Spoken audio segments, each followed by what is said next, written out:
Morning. It is 9:02. I will now call this meeting to order. As is customary for the board, we will begin our meeting with a moment of silence followed by the Pledge of Allegiance.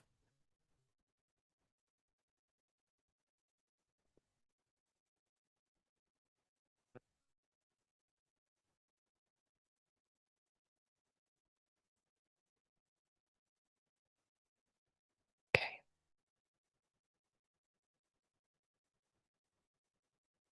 I pledge allegiance to the flag of the United States of America and to the republic for which it stands, one nation, under God, indivisible, with liberty and justice for all.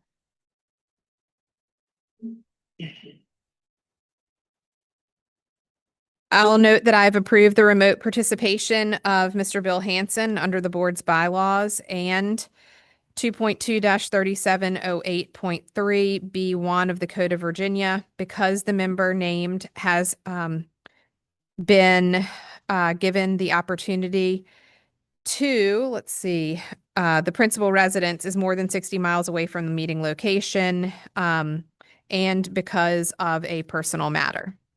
He is participating remotely. Okay, moving on. We'd like to approve our agenda this morning. So is there a motion to approve the agenda as presented? So move. Second. Dr. Ackerman? Aye. Mr. Green? Aye. Dr. Northern? Aye. Mr. Hanson?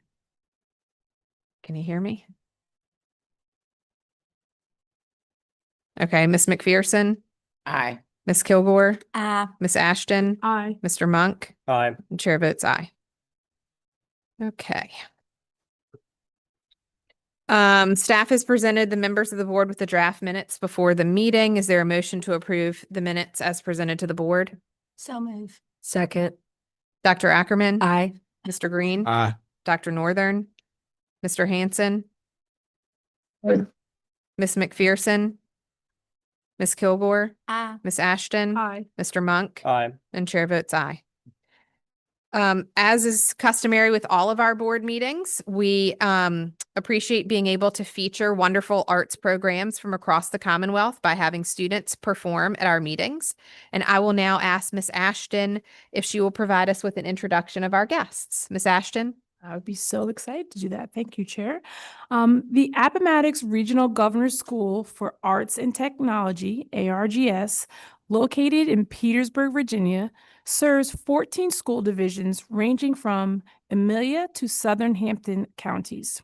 ARGS, founded in 1999, is a full-time high school where students are able to combine their talents in the arts with an education that goes beyond the minimum curriculum. Alumni from ARGS have performed on Broadway, been nominated for Tony Awards, and have been accepted to dance companies around the world. Under the direction of dance faculty member Taylor Black, students will perform 2 pieces: Before I Sleep by Maisie Starr and I Got You Babe by Sonny and Cher. We know that song.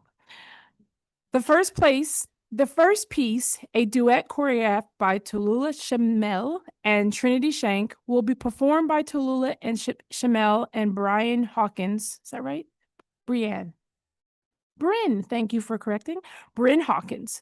Tallulah, Trinity, and Bryn are current juniors in the ARGS dance department and choreographed this piece at the end of their sophomore year as a part of their weight-sharing unit on their modern dance course. The second piece is an excerpt from a work in progress in their repertory and performance class, where dancers learn about rehearsal and performance skills. This piece will be choreographed by ARGS Dance Department Chair Taylor Black and will be performed by 3 seniors. Go seniors. Lena Robinson, is it Daniel Walker, and Kaya Williams. Wonderful. Should we? Yes, thank you.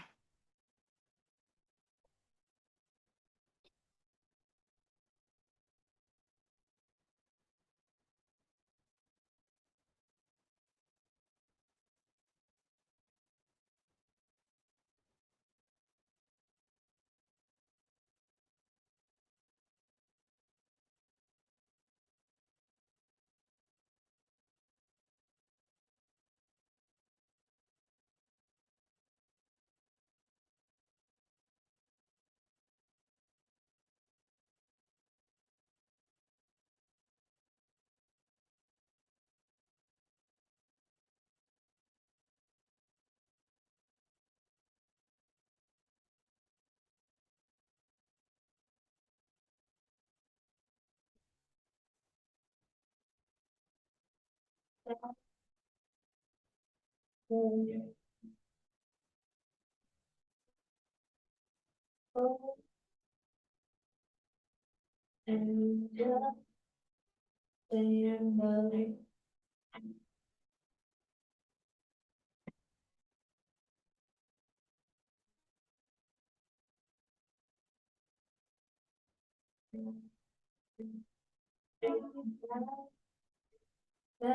wood is now the last I'll go for you.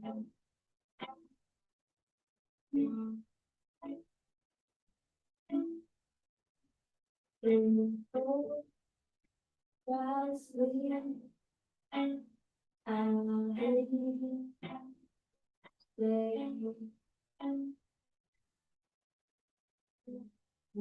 Say,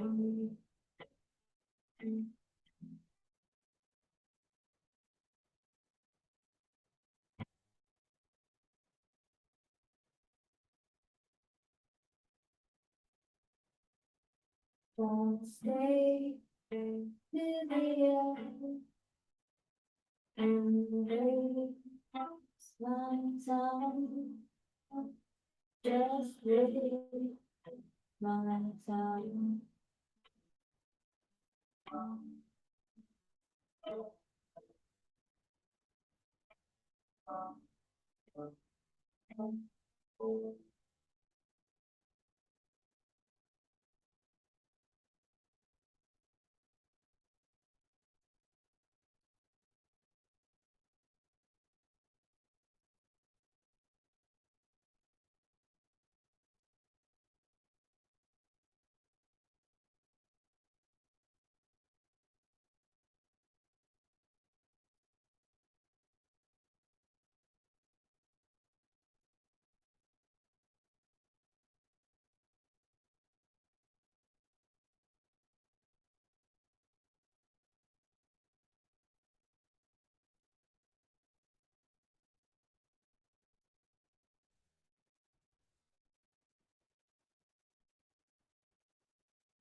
Say I love what is out Spain. I guess that's no have a problem. What it means, not sure of all the things we got. Baby, I got you, baby. I got you, baby. I got flowers in the spring. I got you. And where my it's gonna go.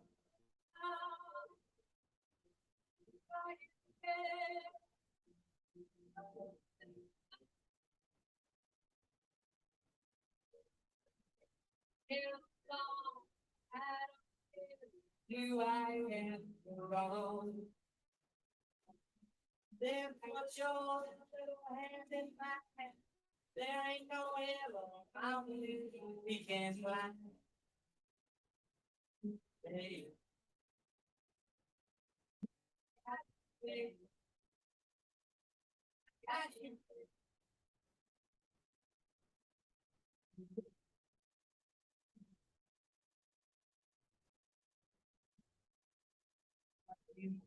Hold my hand. I got you. Walk with me. I got you. Oh, I got you. Just a guy. I got you. Oh.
I have the distinct honor of presenting the 2025 Presidential Award for Excellence in Mathematics and Science Teaching, state level finalist. The Virginia Board of Education is pleased to recognize 5 secondary mathematics and science teachers as the 2025 state level finalists for the Presidential Awards for Excellence in Mathematics and Science Teaching.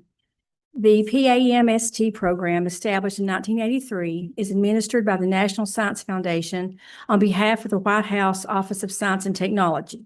The Presidential Awards for Excellence in Mathematics and Science Teaching are the highest honors bestowed by the United States government specifically for K-12 science, technology, engineering, mathematics, and/or computer science teaching. The program identifies outstanding teachers from each of the 50 states and the 4 United States jurisdictions.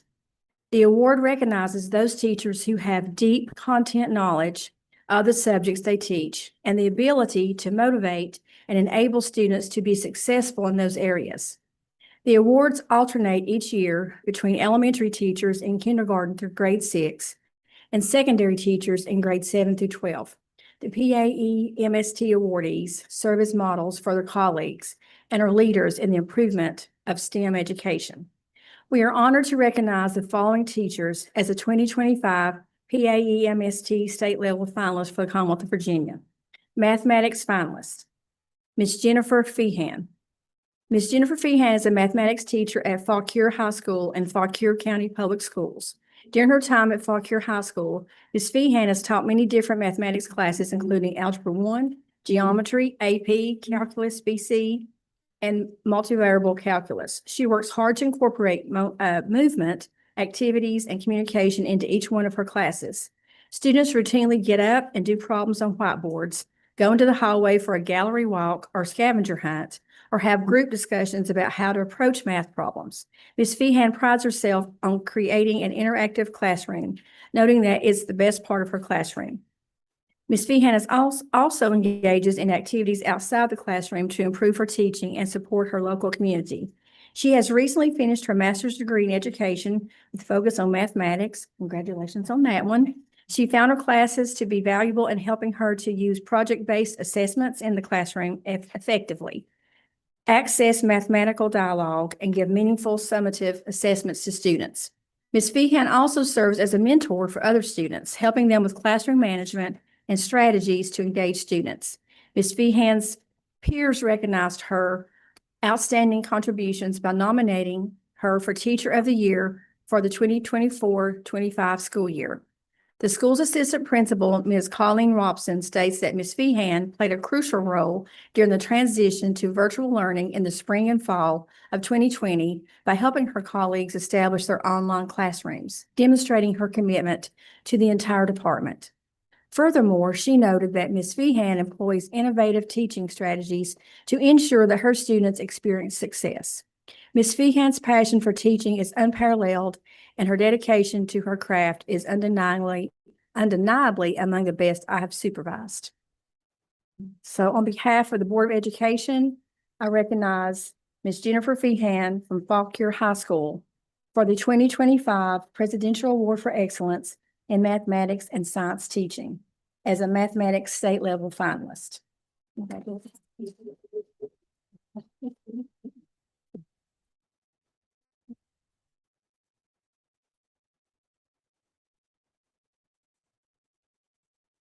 Mr. John Micah. Mr. Micah is not able to attend the Board of Education recognition event. However, we would like to recognize and celebrate his achievements. Mr. John Micah is a mathematics teacher at Hayfield Secondary School in Fairfax County Public Schools. He has been in education for more than 45 years and in his current position for more than 20 years.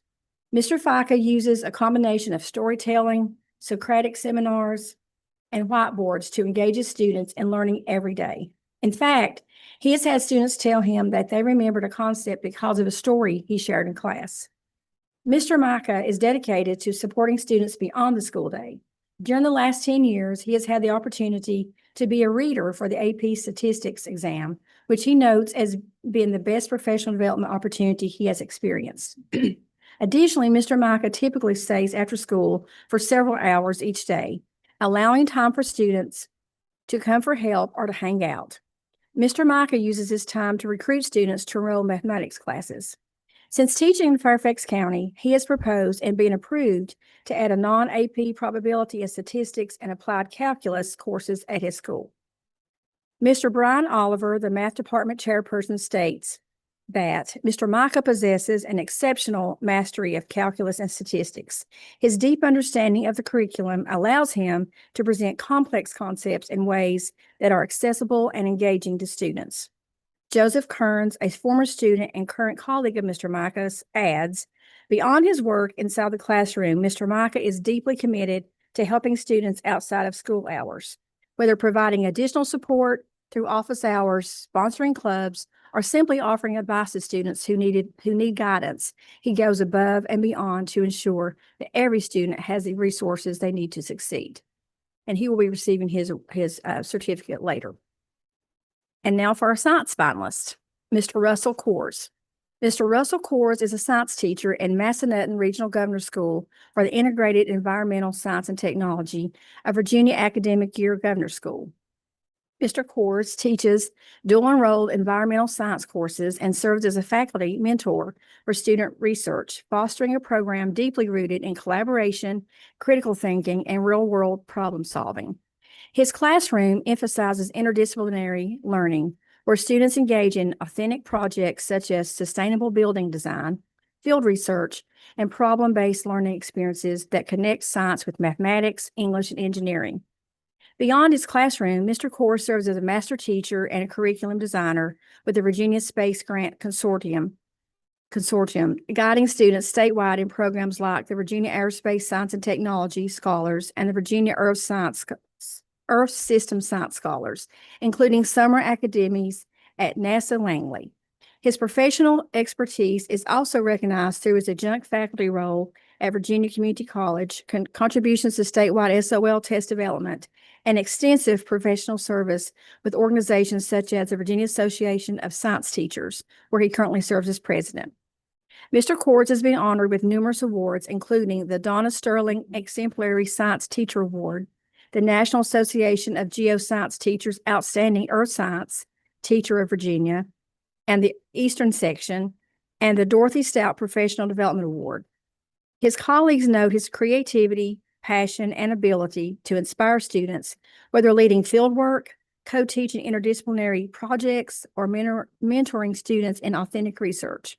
As one colleague described, if Russ is involved, we can be sure that passion, creativity, and enthusiasm are in the mix. So, Mr. Coors, on behalf of the Board of Education, I'd like to present you with the 2025 Presidential Award for Excellence in Mathematics and Science Teaching, and you're the Science State Level finalist. Congratulations.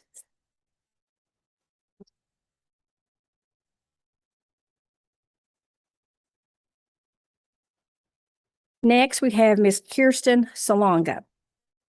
Ms. Kirsten Salonga is a science teacher at Justice High School in Fairfax County Public Schools, where she also serves as science department chair and mentor to new educators.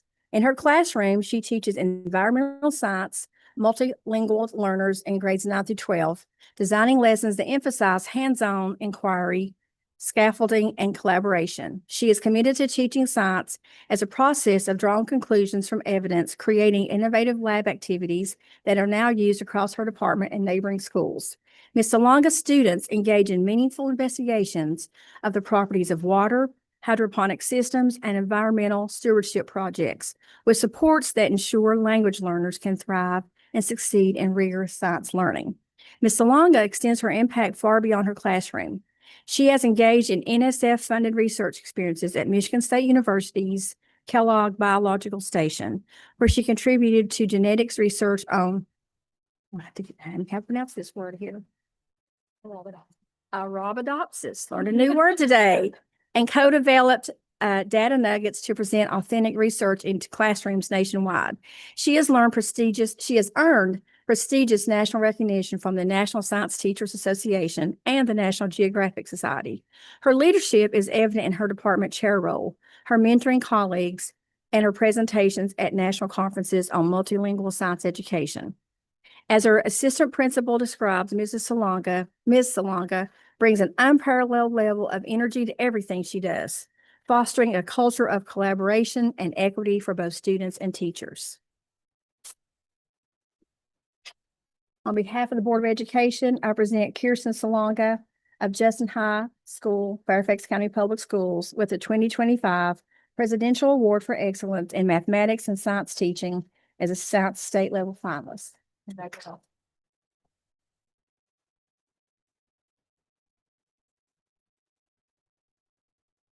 And last but not least, we have Mr. Darrell Smith.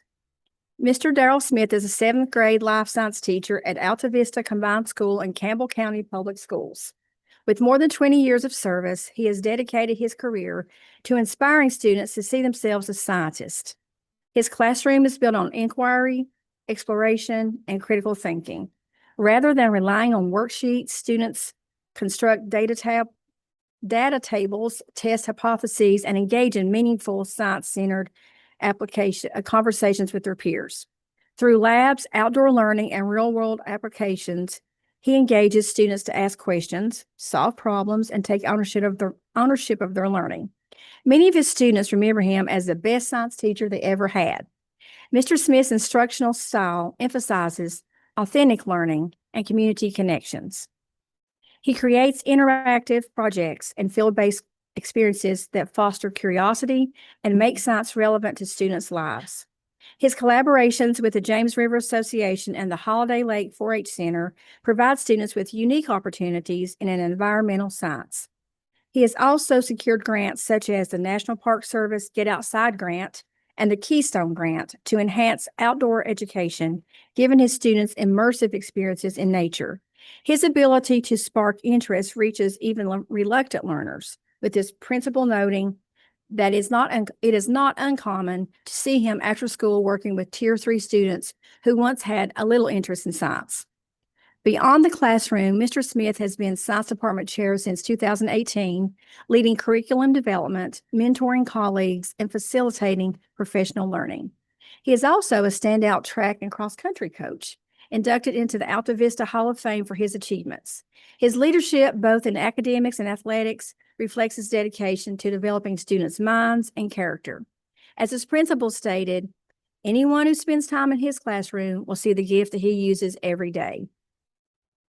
So on behalf of the Board of Education, I would like to present Mr. Darrell Smith from Alta Vista Combined Schools, Campbell County Public Schools, the 2025 Presidential Award for Excellence in Mathematics and Science Teaching as a Science State Level finalist. Congratulations. Thank you.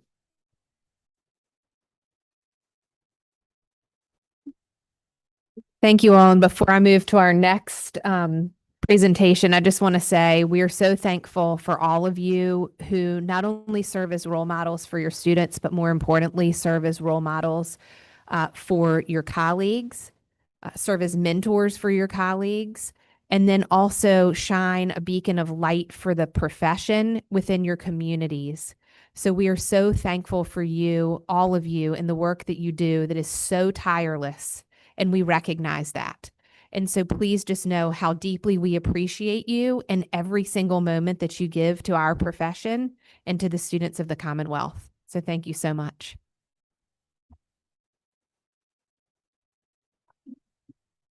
At this time, I would ask Ms. McPherson if she would present our next award.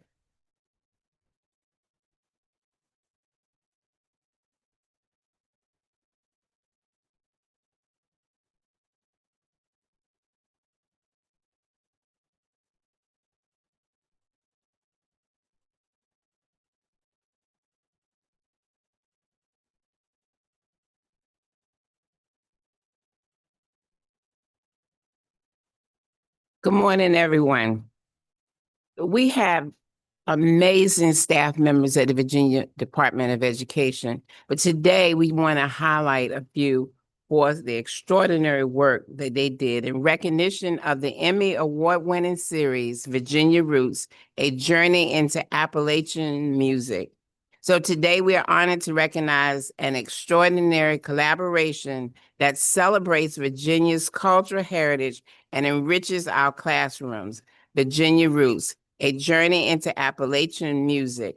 The Emmy Award-winning series is a co-production of Blue Ridge PBS, PBS Appalachia, Virginia, and the Virginia Department of Education.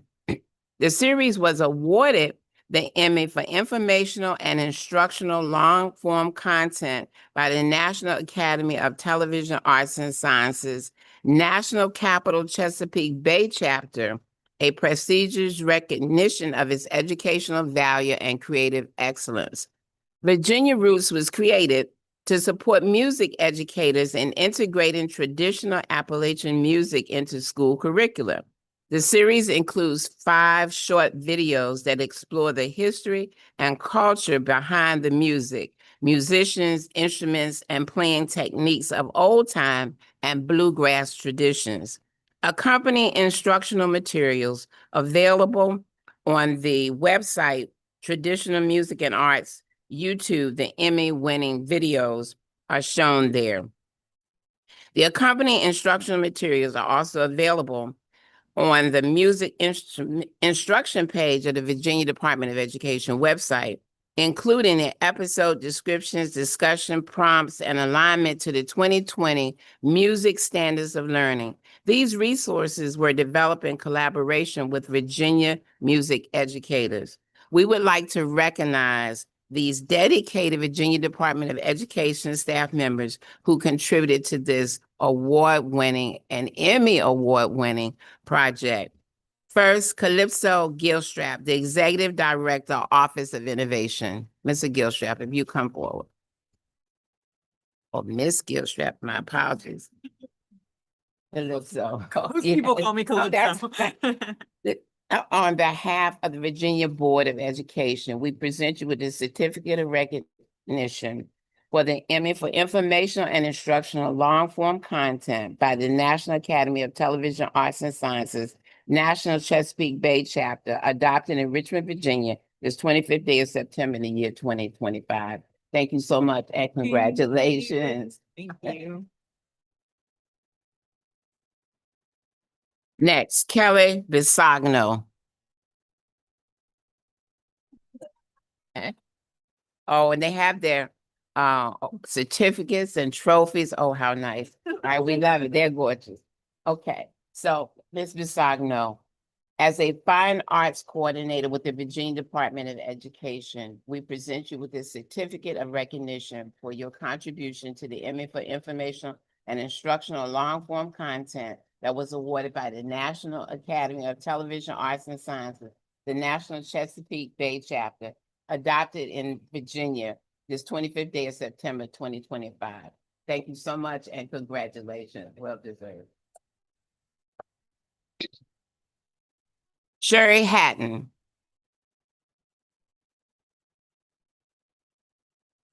Ms. Hatton, on behalf of the Virginia Board of Education, we present you with this certificate of recognition presented to you as a fine arts specialist by the Virginia Department of Education for your contribution and collaboration with the Emmy Award-winning program Virginia Roots, awarded by the National Academy of Television Arts and Sciences, National Chesapeake Bay Chapter, adopted in Richmond, Virginia, this 25th day of September, the year 2025.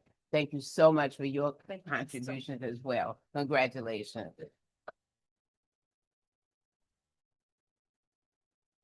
We would also now like to recognize the creative Blue Ridge PBS staff who produced this project. Please come forward, Mr. Tom Landon.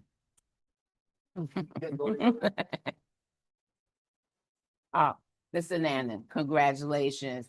On behalf of the Virginia Board of Education, we present you with this certificate of recognition for your work as a Director of Educational Innovation, Blue Ridge PBS, for the award-winning series Virginia Roots, presented by the National Academy of Television Arts and Sciences, National Chesapeake Bay Chapter, adopted in Richmond, Virginia, this 25th day of September 2025. Thank you so much. They couldn't have done it without you. All right.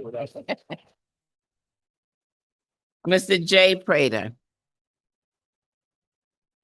Mr. Prater, on behalf of the Virginia Board of Education, we also present to you the certificate of recognition presented to you as the producer, Blue Ridge PBS, for assisting in the award-winning certificate that was awarded and trophies and certificates of recognition awarded in the Emmy for information and instructional long-form content provided this 25th day of September 2025 in Richmond, Virginia. Thank you so much for the production and the contribution that you gave us.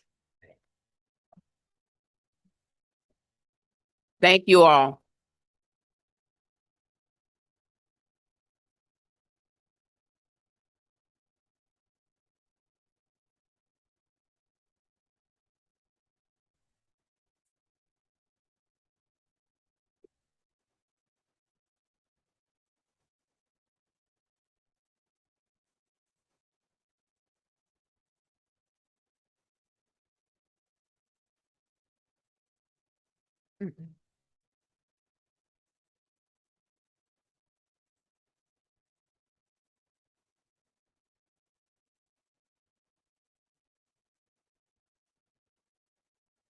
Okay. As stated in the board's bylaws, it's the pleasure of the board to accept public comment on all matters related to public education in Virginia. Before we begin today, I would want to share a few comments with you about the manner in which we will have public comment conducted. I ask that you model professionalism, dignity, and respect for others as you share your thoughts. As adults, it's important that we model respectful civil public discourse for our students and children who are either in attendance today or could be watching online now or in the future. When you begin, please provide your name, your role or affiliation, and where you live in Virginia. All remarks must be directed to the chair and not to any other individual. Speakers will have 3 minutes to share their remarks. You will notice there is a timer on the computer screen over here on the table. At 3 minutes, it is green. At 1 minute, it is yellow. The screen will turn red when your time is up, and we ask that you promptly close your remarks at that time. Speakers may provide any copies of their remarks to Mr. Joe Crook. Joe's raising his hand now. All written comments received during the public comment period will be collected and provided to the board as soon as possible. You may also email a copy of your remarks to the board at boe@doe.virginia, virginia.gov. And with that, we will begin with Scott Brabrand, followed by Candace Lucas. Superintendent Gullickson, President Creasy, and members of the Board of Education. My name is Scott Brabrand. I'm Executive Director for the Virginia Association of School Superintendents, and I live in Lynchburg, Virginia. On behalf of Virginia school superintendents, we wish to express with the Virginia Board of Education our shared commitment to maintaining exceptionally high expectations for all students. We support rigorous academic standards that ensure young people are prepared for college, careers, and life by the time they graduate high school. At the same time, the process through which new standards of learning cut scores are determined must be fair, transparent, and data-driven. Both the Board of Ed and the public were assured that the Department of Ed would provide impact modeling of these proposed higher cut scores, and that modeling is essential both for the board members making these critical decisions and our school divisions and families who are seeking to understand how students will be affected. We respectfully ask the board to complete this impact analysis and share it publicly before approving any final cut score decisions. Additionally, results of the analysis should guide the development of a comprehensive system of supports for students and school divisions. Although higher expectations are welcome, they must be paired with the resources, strategies, and tools to allow educators to meet the needs of all students. Divisions need time and clarity to plan targeted interventions and build supports that students can meet new benchmarks. To that end, we recommend a phased-in approach to implementing the proposed higher cut scores. An 8-year stair-step increase would provide a feasible pathway for students, teachers, and school divisions to adjust while maintaining the state's high academic standards. This measured approach would enable schools to adapt their instruction, align resources, and ensure the success of students as the new standards are established. This type of approach will offer more time to provide additional Office of School Quality supports, maximize funding streams, develop communication plans, and incorporate a new growth model to replace VIVAS. Finally, it's worth noting the dynamics of state-level accountability and personalized student growth. The state's role is to set expectations, measure performance, and ensure public accountability. The role of school divisions is to meet students where they are, use data strategically, and provide targeted instruction to maximize each student's growth. By phasing in higher cut scores with the appropriate levels of transparency and support, we can meet both goals, providing accountability to the public while keeping the individual growth of every student at the center of our collective work. Thank you for your consideration of these perspectives and for your continued dedication to advancing educational excellence here in the Commonwealth of Virginia for all children. Thank you. Candace Lucas, followed by Cheryl Sims. It's always too tall for me.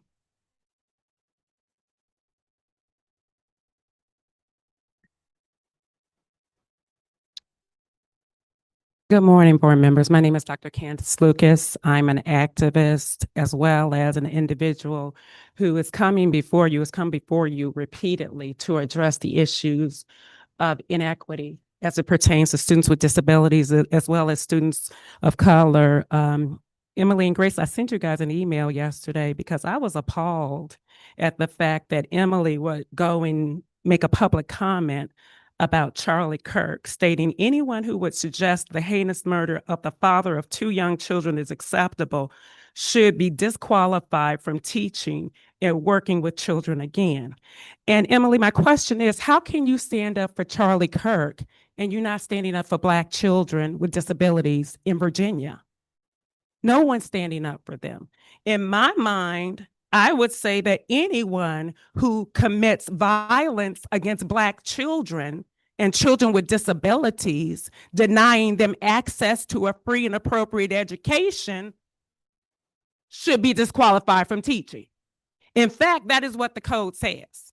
The code does not say, and I'm going to go back to that code, the code does not state that if you criticize Charlie Kirk, you lose your license. What the code states is if you falsify records, which they do, be giving you like over 300 examples of that. If you misallocate funds, which Loudoun County did, 29 million wasn't a clerical error. They all still have their licenses, but they didn't criticize Charlie Kirk, so they're cool, right? And also, if you engage in behavior that is detrimental to the welfare of children. And I don't know how many times we have to tell you how bad our children are suffering. And it's ironic to me because, you know, Superintendent Brabrand, former superintendent of Fairfax, he was part of the problem. He was part of the problem. Y'all part of the problem. Because your ethics and your oath require you to uphold the constitutional right to be educated of every child and protect them, not Charlie Kirk. He done gone on to glory or wherever he went. So I need you to have that same energy going after individuals that are licensed like myself who misappropriate funds, funnel it to Sands Anderson Law Firm, and then say we need more money. Or like Mr. Brabrand's school division, former school division, we have individuals giving hearing officers incentives to dismiss our cases. I pulled the invoices from Fairfax, okay? And on October 23rd, 2020, we had an individual, Dawn Schaefer, Thank you. for the special education department, submit Thank you. a request for them to receive incentives, Thank you very much. okay?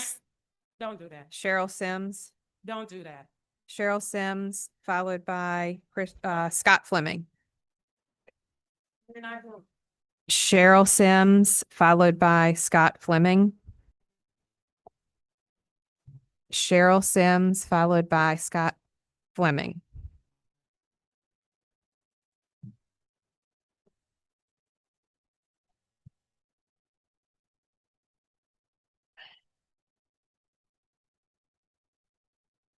Cheryl Sims. Okay, Scott Fleming.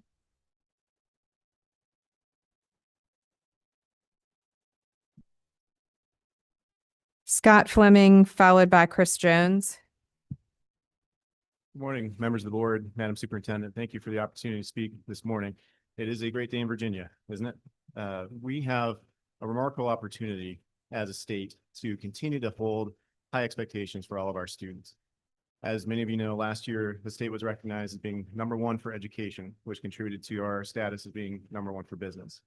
However, it is not all clear sailing.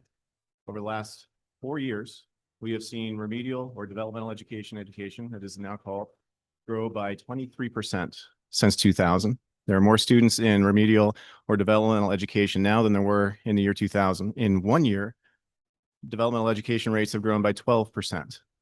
This is not the type of data that will encourage or help maintain Virginia's status as the #1 state for education. As the, apologies, I am the executive director for the State Council of Higher Education for Virginia. I currently live in Mechanicsville. My role as the executive director of the Coordinating Council for Virginia is to support public and private higher education in the Commonwealth. What we are seeing and what I'm hearing from our executive directors, chief executives, and other university administration is that students are leaving public K-12 education unprepared for rigorous post-secondary education. That cascades into their post-secondary experience and further into the workforce. Students that participate in developmental education are less likely to complete. They are more likely to stop out with debt and enter the population of students with some college and no degree. And as you know, students with some college and no degree are most likely to have the least positive economic outcomes despite spending time in post-secondary education. So my encouragement to the board is to maintain high expectations. As a Commonwealth, as our economy, and for our students, we should be focusing on the best outcomes that we can support. Our post-secondary institutions are among the best in the world, and they are telling us that we can do better. And so I encourage the board to maintain and encourage and maintain high standards for the students of Virginia. Thank you. Chris Jones, followed by Dan Zacharias. Chris Jones. Dan Zacharias, followed by Patrice Wilson.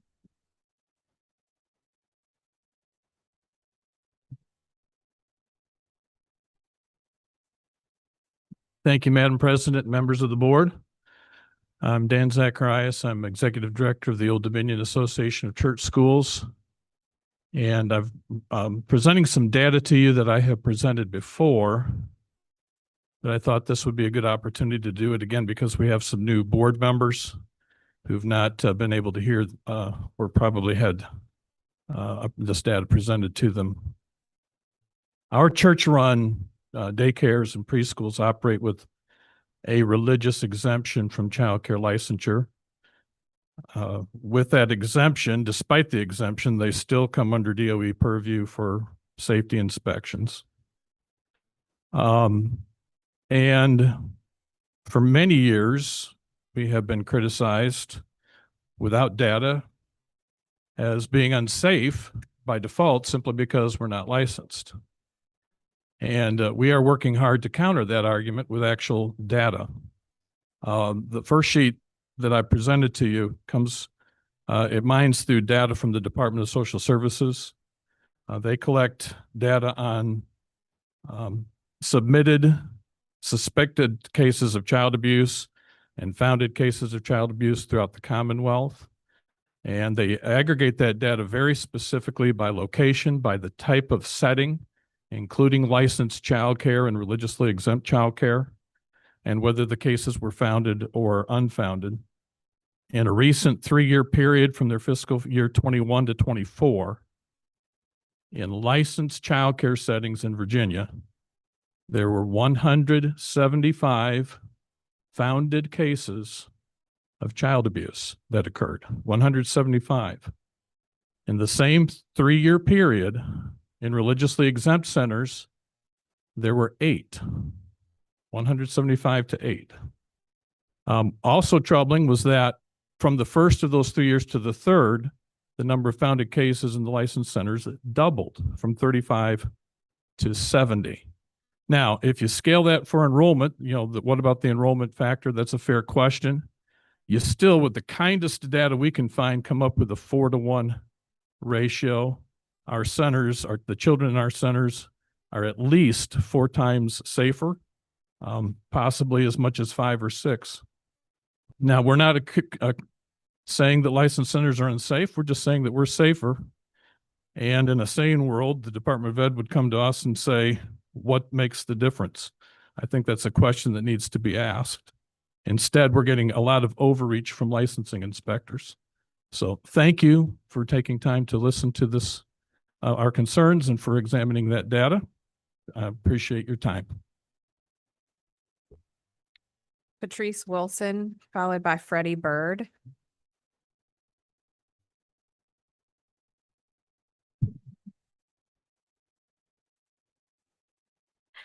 Good morning, Madam Chair Creasy, members of the board.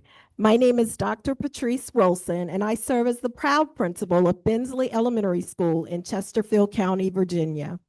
I am also the immediate past president of the Virginia Association of Elementary School Principals. I'm here today to speak with you regarding the proposed cut scores. Remember, I serve as the proud principal of a nationally Title I distinguished elementary school who currently is anticipating a designation of in need of intensive support. First, let me thank you for your commitment to raising expectations for our students. We all share the same goal, ensuring that every child in Virginia has access to a rigorous, high-quality education that prepares them for success. We have serious concerns about the process that has led to these specific recommendations. In particular, where in the process has the voice of the principal been included? Of the 200 members serving on the committee, how many are current elementary or middle school principals? The very leaders responsible for implementing these expectations in real time. Principals are the instructional leaders of their schools, yet we're being asked to guide our staff and students and build trust with families without complete or timely information. We are still adjusting to a brand new performance, and excuse me, this is a passion for me, so I'm a little shaky. We are still adjusting to a brand new performance framework that itself requires refinement. We do not yet have full data from the 2025 spring SOL assessments, and growth score information has not been released. To raise cut scores mid-year without providing school leaders with the necessary data, preparation, and voice in the process is quite frankly asking us to lead while driving with one arm tied behind our backs.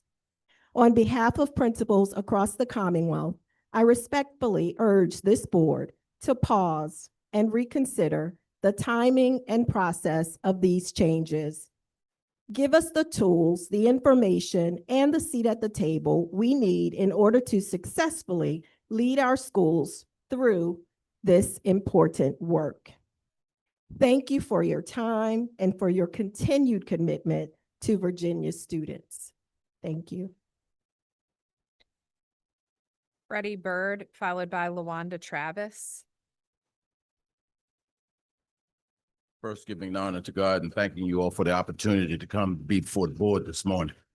I'm coming in concern in reference to my county, King and Queen County, and the superintendent in that county being given access to do as she pleases with the funds that she has, with the evaluation that has not been done as far as a evaluation of superintendent in the area, and then making decisions without including the community. I think it's very necessary that Virginia School Board gets involved with this because this is getting out of hand. We're getting ready to be taxed in an area that we have no decision-making process with this, and then having to afford building another school in an area that is a wetland. Children's lives are at stake. I believe what we should be doing is being concerned about the students, their education, and also the welfare of the community when it comes down to taking the children from their homes, busing them for an hour and 30 minutes to one central location. There are 3 schools in the district, and the district superintendent is being paid more than any superintendent in this state. And I'm trying to figure out why. She has the least number of students. She also has teachers that are there that are underpaid. They are also not being evaluated by a code of conduct or a code of ethics. When I was in the military, I always had to abide by the code of conduct. I appreciate it if the board would get involved with this so that there'll be some guidelines on how we run our schools. Thank you. LaWanda Travis, followed by Jeremy Bennett.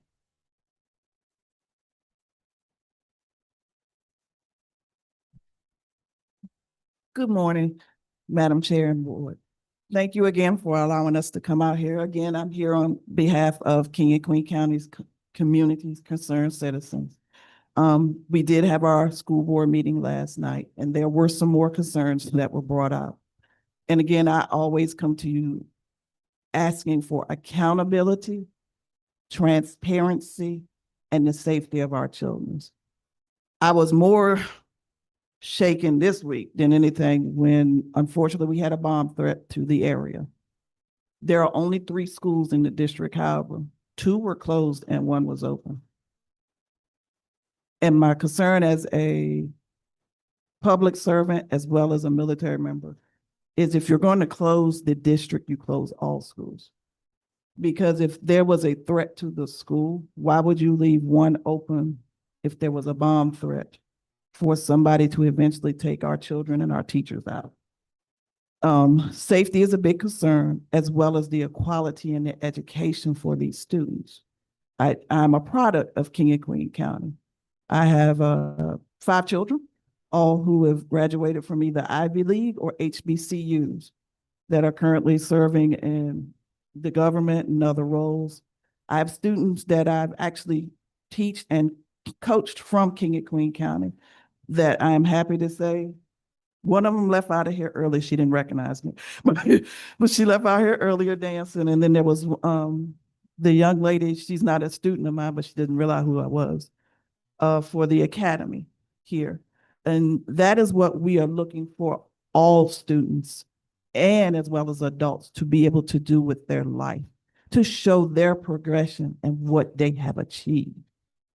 And we as the educators, as well as public servants, should be able to give that to them in a safe environment, as well as everybody afforded that opportunity that our Constitution states, an equal and fair education. But if we do not use our democracy to do this, we will lose everything that we have fought for. Thank you. Jeremy Bennett. Aylin Parham.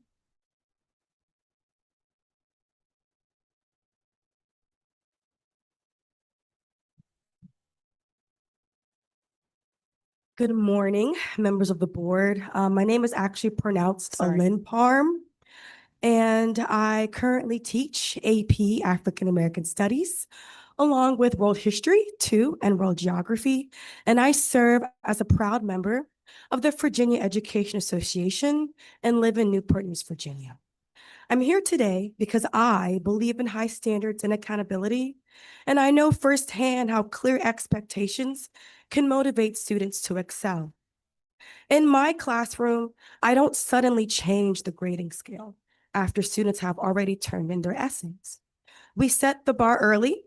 We make sure everyone understands what meets the standards look like, for example, providing a rubric, and we provide feedback that they need to get there. But when the bar moves mid-course, even my hardest working students do lose confidence, wondering where the goalposts will keep shifting no matter how much effort they put in. This week or next marks the release of the first school-by-school standards under a brand new performance and support framework. House Bill 1957 will compress all SOL testing into a 2-week window, tie 10% of course grades for 7 through 12 to SOL results and transition to a 100-point scoring scale. Through-year growth assessments delayed for 2 years are set to return, and there is talk of redesigning the entire assessment system, introducing performance-based tasks and project-based measures in the next state budget cycle. Layering major cut score increases on top of all of this will create a cascade of moving parts that teachers, students, and parents simply cannot track or trust. Myself, along with numerous coworkers in all fields and levels in public education, are concerned. It seems like the board hasn't given anyone, teachers, students, or parents, time to fully grasp and understand this deeply. Many feel that this is unfair, as our students are continuously trying to reach the top of the mountain that just keeps on growing. This would only cause additional stress on students, especially our students who do struggle with mental health. We all want honest, rigorous measures of student learning. However, teachers, superintendents, and parents have been asking the board repeatedly to model the real-world impact of higher cut scores. We still don't know what would happen to graduation rates in a state where passing certain tests is tied to earning a diploma. Other states have seen significant increases in failure rates when increasing their cut scores, leading to drops in graduation. We don't know how many schools will suddenly appear off track or needs intensive support when nearly half of Thank you. elementary and middle schools Thank were you so already much. modeled. I thank you for your time and your dedication to strengthening our public schools. Thank you. Todd Truitt, followed by Rodney Jordan.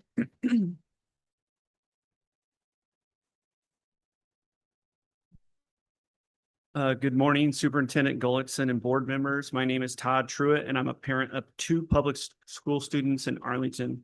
I'm speaking today in strong support of raising the cut scores. Virginia's cut scores are the lowest in the nation, and thankfully calls to raise them are not from just parents in the Commonwealth, but also big left-leaning national names in education, such as the Collaborative for Student Success, Denise Fort, head of the leading education civil rights group, the Education Trust, and President Obama's former Secretary of Education, Arnie Duncan, a former Arlington Public School parent. Virginia has been talking about doing this for over 3 years now. You've had countless hearings, consulted with numerous leading national experts, had voluminous amounts of meetings with Virginia school principals, superintendents, business leaders, parents, and community members. And now you'll be doing another month-long feedback session on the phase-in period. To say this process has been exhaustive is putting it lightly. Although I'm disappointed these cut score changes are not happening immediately, I support a 4 to 5 year phase-in period. Virginia will likely be doing something similar with much-needed SOL testing reforms.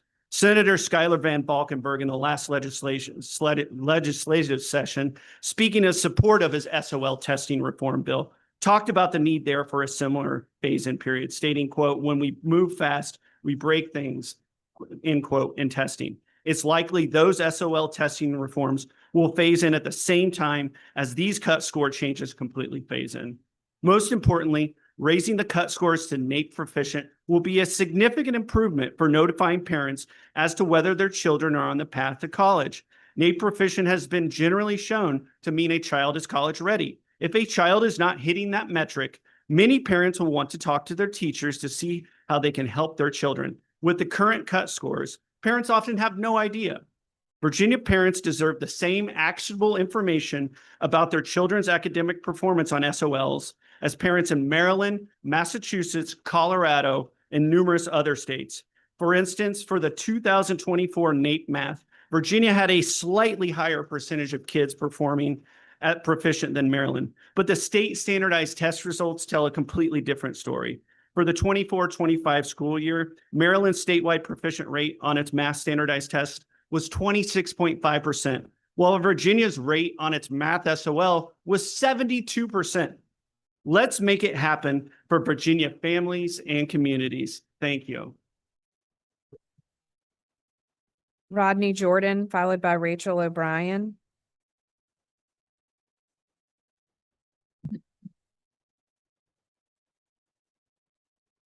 Good morning, President Creasy, Vice President Hanson, members of the Virginia Board of Education, and Superintendent Gullickson. My name is Rodney Jordan, and I'm here representing the Virginia School Boards Association, VSBA, to provide comments on the proposed 2025-2026 proficiency cut scores. VSBA member school boards share with you the goal of setting high expectations for students while providing the support and resources to undergird every learner to meet those expectations. Local school boards, in representing the vision and values of their communities, collaborate with their division superintendents to set meaningful student achievement goals informed by data and driven by quality instruction.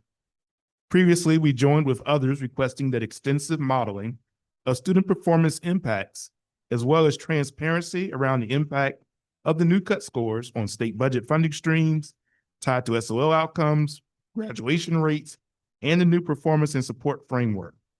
On behalf of our school board members, we request again a division by division impact modeling of the proposed higher cut scores be provided before your final decision and vote. In our shared goal with the board to grow continuously our students' performance towards career, college, and life readiness to compete nationally and around the globe, VSBA remains dedicated to support excellent student outcomes for each and every public school student. Critical to achieving that goal is communicating with clarity and transparency the current reality for students and the instruction, resources, and supports necessary to ensure student success. In conclusion, we ask again that you complete and share with school divisions an impact analysis of the proposed cut scores prior to adoption so that collectively we may implement a school performance framework whereby parents, students, teachers, and members of the community understand how our public education system is performing and the resources needed and invested to drive excellence in our public schools today and in the future. Thank you. Rachel O'Brien, followed by Michaela Christensen.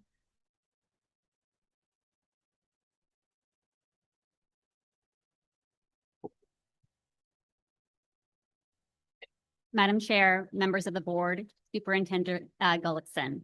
My name is Rachel O'Brien, and I'm the Director of Talent and Workforce Initiatives at the Virginia Economic Development Partnership.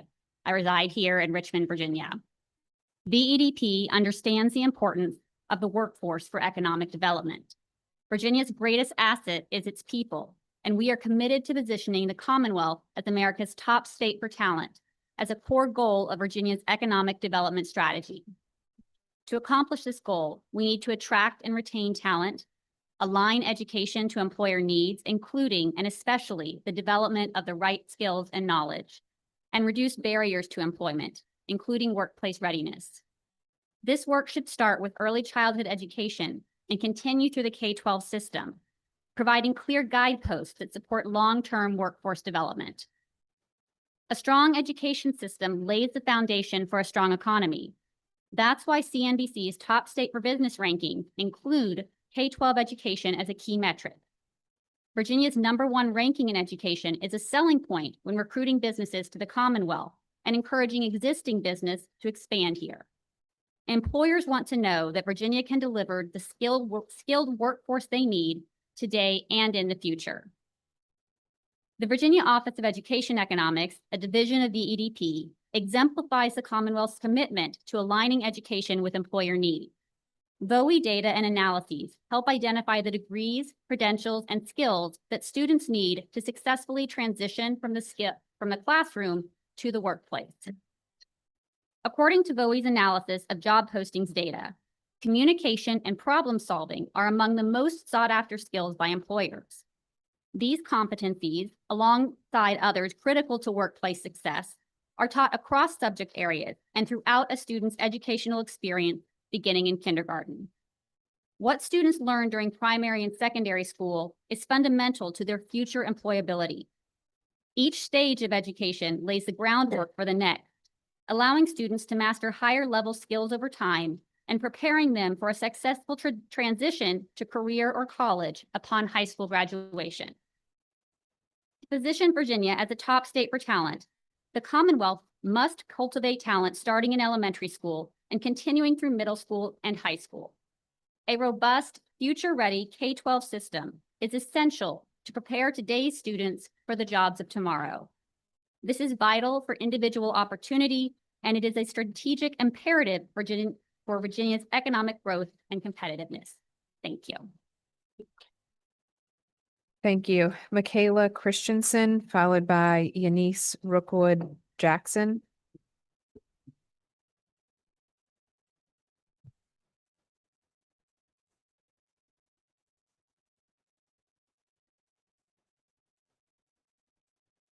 President Creasy and members of the Virginia Board of Education and Superintendent Gullickson, my name is Michaela Christensen.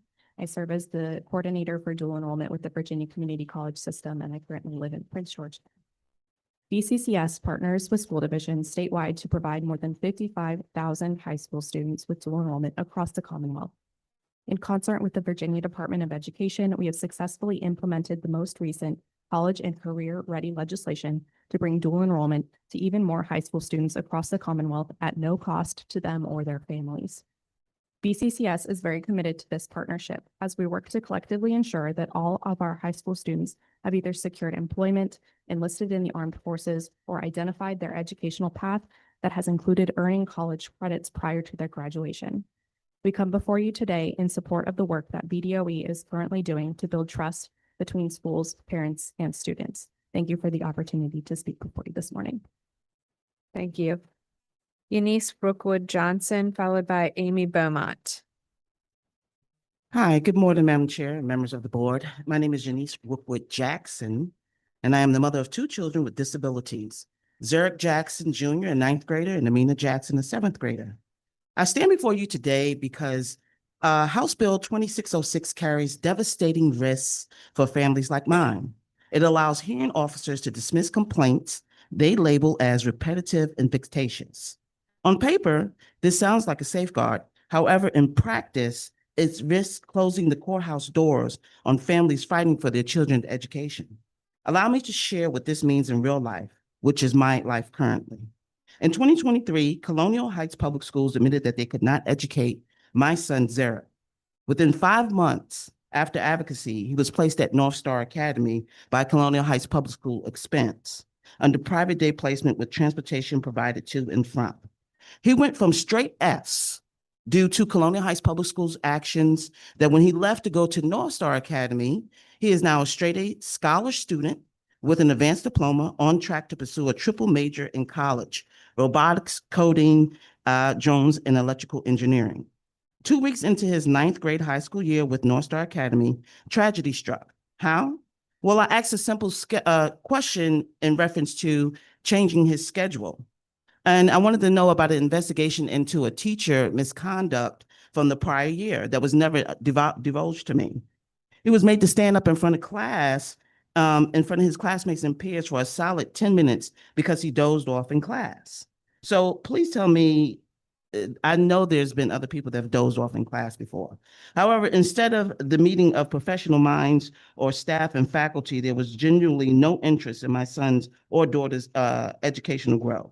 Okay, retaliation followed very swiftly.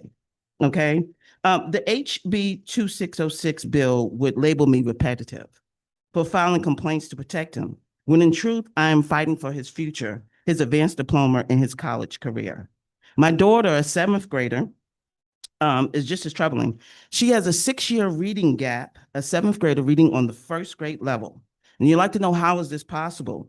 A due process hearing was held with Colonial Heights Public Schools Division, where they were ordered to provide her with Orton Gillingham certified instructors. Yet the order was never carried out. Her IEP is still in stay put status. When I raised these concerns on how we can come together, I got immediate pushback. Yes, this law expires in 2027, but in those 2 years, children like mine's irreplaceable time. Zurich is already missing weeks of instruction. Amin is still waiting for services this division was ordered to provide. HB 2602 could give hearing officers the power to call my persistence vexatious when it's simply a mother's fight for her children's rights under IDEA and Section 504. I asked the board. Thank you very this is much. not hypothetical, but please, we must come together to do something about this. Thank you for your time. Thank you. Amy Beaumont, followed by Philip Abuzaki.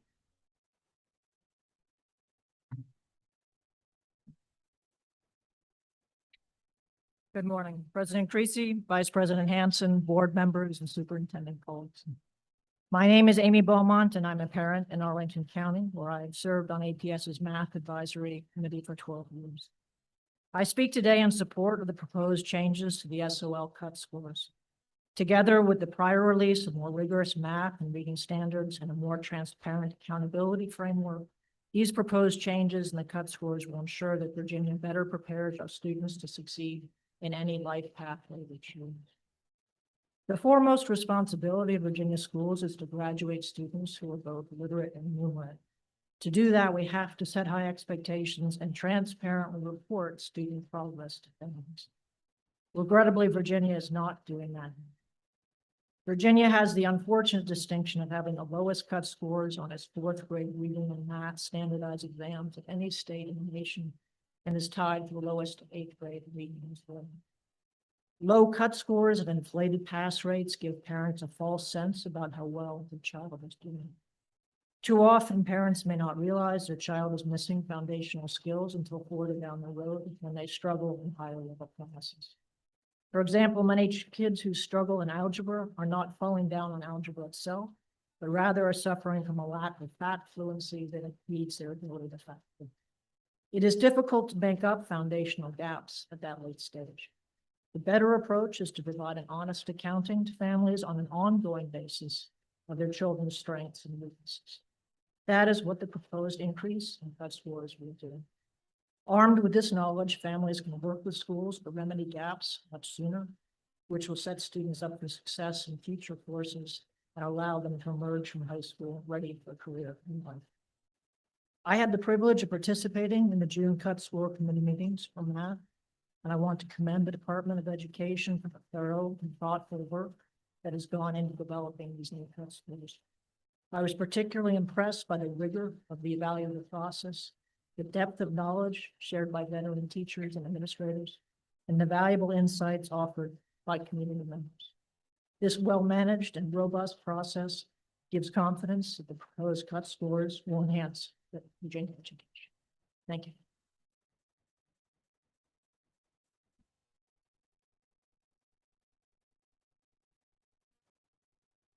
Good morning, President Creasy, members of the board. My name is Phil Babazaki. I'm a resident of Midlothian. I spent the last 20 years in the plumbing and pipe fit industry within the Commonwealth. People think about plumbing, they often picture a wrench and a leaky pipe. The reality today couldn't be further from that. Modern plumbing and pipe fit require precision, advanced problem solving, and strong math skills. Pipes we install are part of massive, complex systems in hospitals, universities, high-tech buildings.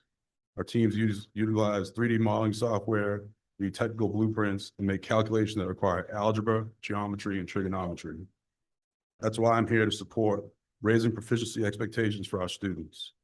Success of our industries like mine depend on graduates who are ready to step into apprenticeships, technical training programs with a solid foundation in math and critical thinking. Right now, too many students are graduating without the skills they need to succeed. We hire promising young people who are motivated and hardworking, but they struggle with the math needed to do the job. That slows down their progress, creates frustration, and ultimately limits their earning potential. When we raise expectations, we send a message to students, families, and schools. We believe in our kids and know they are capable of more. High standards are about preparing young people for real-world success. Construction industry is changing fast with billions of dollars in infrastructure investments. Our state has a once-in-a-generation opportunity to grow its workforce and economy. But if we don't have graduates who can meet the technical demands of today's jobs, we'll lose that opportunity, and those jobs will go elsewhere. I urge you to raise proficiency cut scores and hold our education system to the same high standards we expect in the workplace.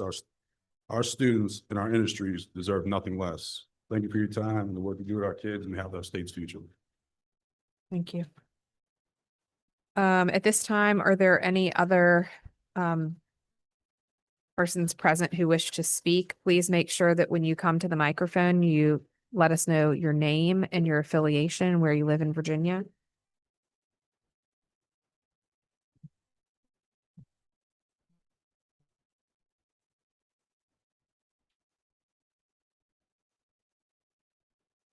Good morning, board. First, giving honor to my Lord and Savior Jesus Christ, to y'all, everybody assembled here today. My name is Minister Cheryl Sims, and I was given guardianship of my grandsons Carter and Corey Gunn. I live out in Goochland. They were entitled to FAPE under federal law, but Goochland County Public School never gave it to them. Their IEP was ignored. 5 threat assessments were disregarded. Doctor ordered residential placement and private placement for the other. But the school and its partners twisted those facts into accusations against me. Because FAPE was denied, my grandsons were taken from me unlawfully through judicial misconduct. Custody was lost not because of neglect. It was lost because the system retaliated against me as I demanded service for my grandsons, and I would not stop advocating. I stand here to declare this with boldness. The Most High sent me to have a conversation with you. He says when schools deny children their lawful rights, they are not just breaking statutes, they are breaking families.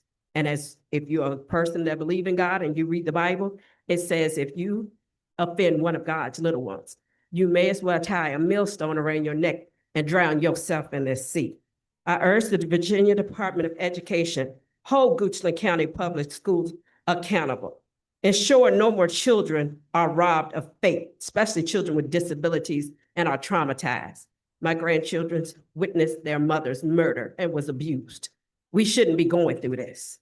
I'm still fighting. You will not stop me.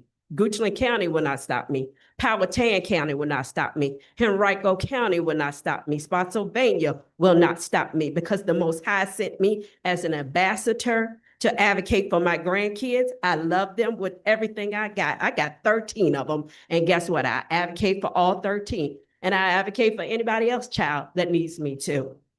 I urge the Virginia Department of Education, hold Goochland accountable. Please do the right thing. And House Bill 2606, abolish it. It's going to destroy disabled children. And if that sets right with you, I don't see how you sleep at night. Thank you. Is there anybody else who wishes to speak during the public comment period?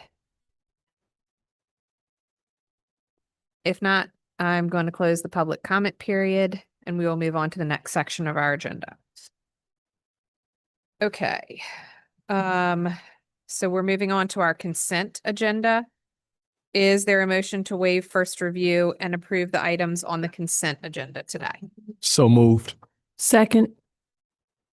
Any discussion on this item? Dr. Ackerman? Oh, Mr. Green? Aye.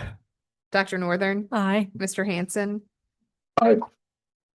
Ms. McPherson? Aye. Ms. Kilgore? Aye. Ms. Ashton? Aye. Mr. Monk? Aye. And chair votes aye. Okay. We are moving on to item C. Ms. Booker Dwyer, that's you, I guess, but just want to say a couple of things before we take this item up.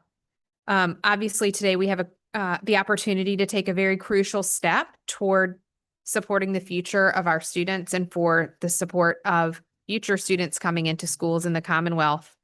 The approval of cut scores that align our expectations of proficiency with the nation.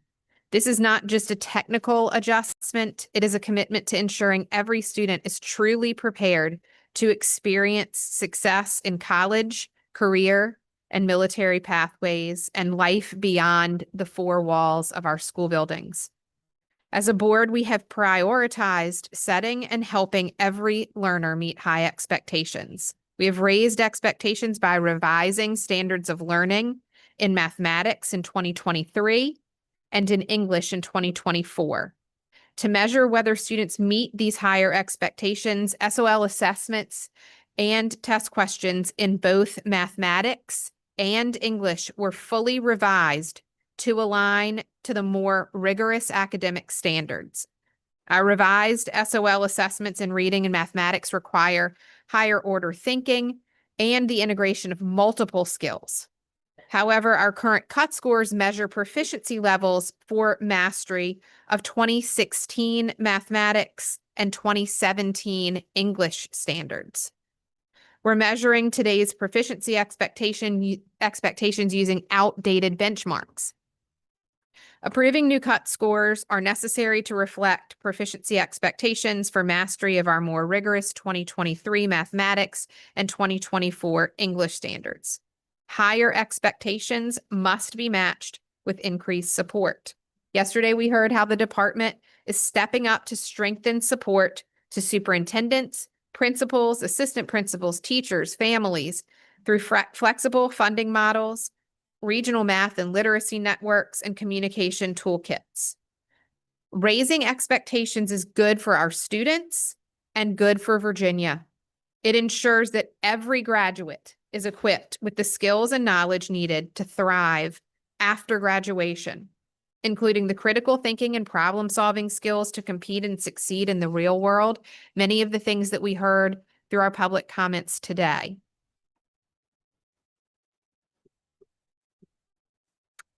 So, Ms. Booker Dwyer, would you like to take this over from here? I am happy to take this over. And I want to begin by expressing my deep gratitude to everyone who provided public comments, to all the parents, the teachers, the business leaders, the superintendents, principals, who took time to express their support or their concerns with the revised cut scores. I want you to know that we hear you, we listen to you, and there was a common theme that came up as I was listening and reading all of the items that were submitted. It is super clear that we all share a commitment to wanting to do what's best for our kids, for preparing them for college, careers, and military pathways, and to ensure that the Virginia diploma means something. We are all clear on that. Where I am hearing that there is concern is this balance between raising expectations and the support provided that will get there. Yesterday, we shared our revised approach to supporting school divisions and schools. We emphasized that it is not the job of a single office in a state Department of Education. It is the job of the entire agency. And we want to ensure and we want to assure to all of our divisions and school system leaders that you have the support of the entire agency. And this comes down to the funding. We talked about how we're looking at the flexible funding models. We know that it takes time to improve schools. And so we want to take that cap off that 9-month grant cycle, because by the time you submit the application, then it's time to submit the mid-year report. You do the mid-year report and the final report is due. So we understand that, and we want to expand the timeline that you have to spend those funds. We talked about the $35 million that's going to be available to support literacy, math, to support regionalizing our support to you. We heard, and we have a strategy for supporting principals. You recognize that may have been a gap in the past, but that will be a gap no longer.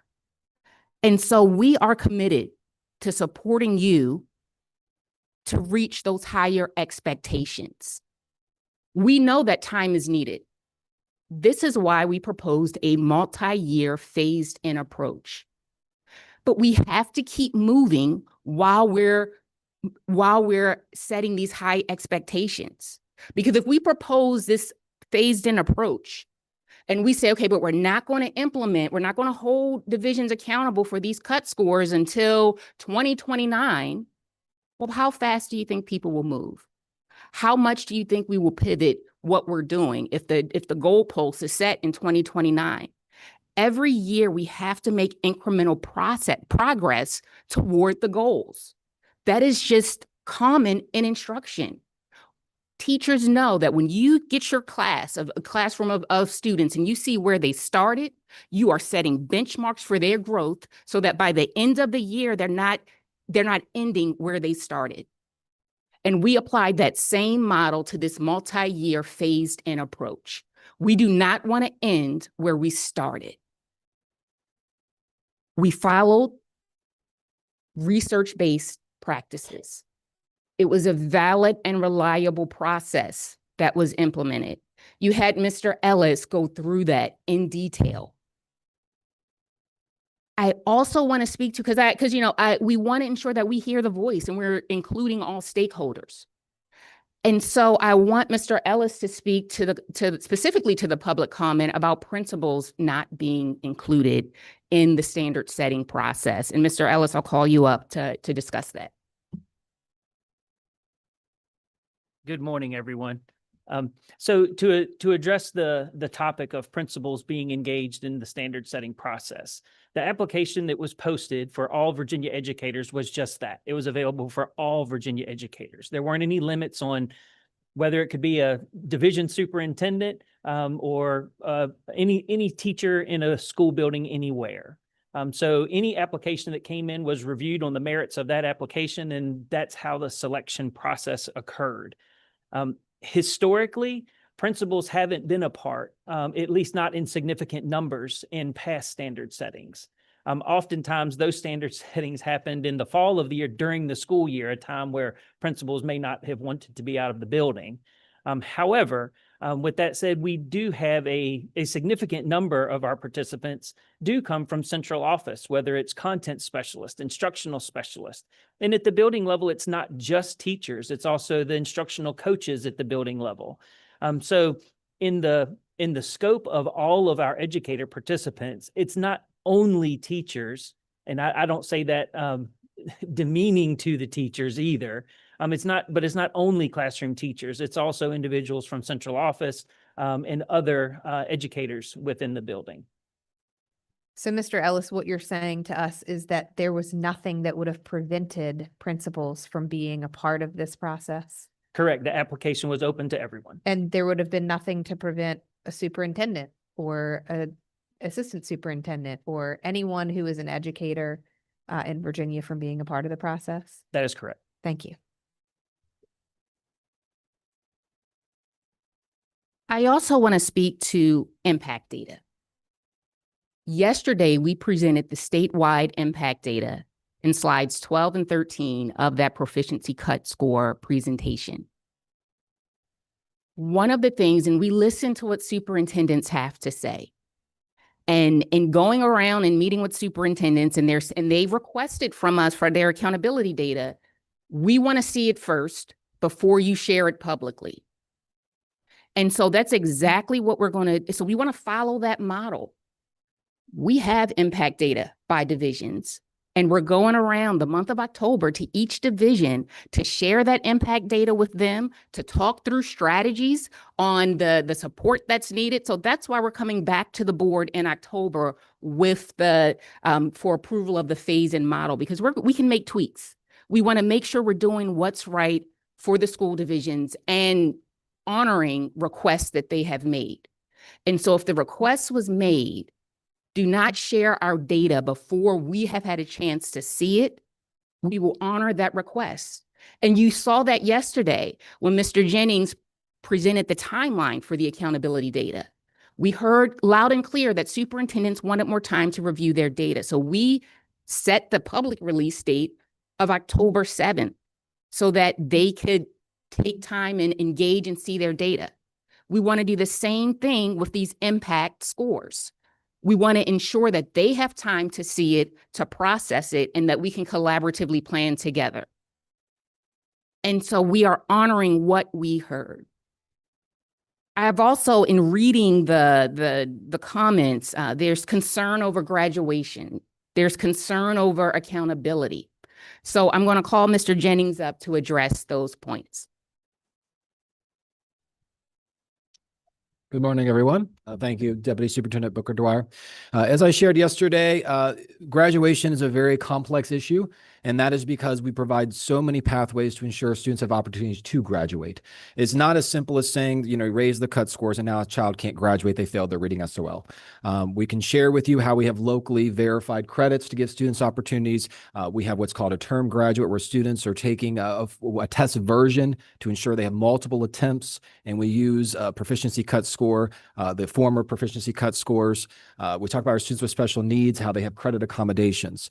These are just a few of the ways that we ensure that both schools, divisions, the state's provided resources to help students graduate on time, and providing actually additional time to help them be successful as well. With this approach, and again, you've heard from the stakeholders, that's why we're proposing to you a phased-in approach. We hear the concerns, especially at our high schoolers, and the verified credit piece for reading and mathematics, and so we're bringing to you this proposal to have phased in. We'll be back in October after engaging with stakeholders, as Deputy Superintendent Booker Dwyer just said, to talk around the accountability side. The accountability system is very much predicated on the individual child.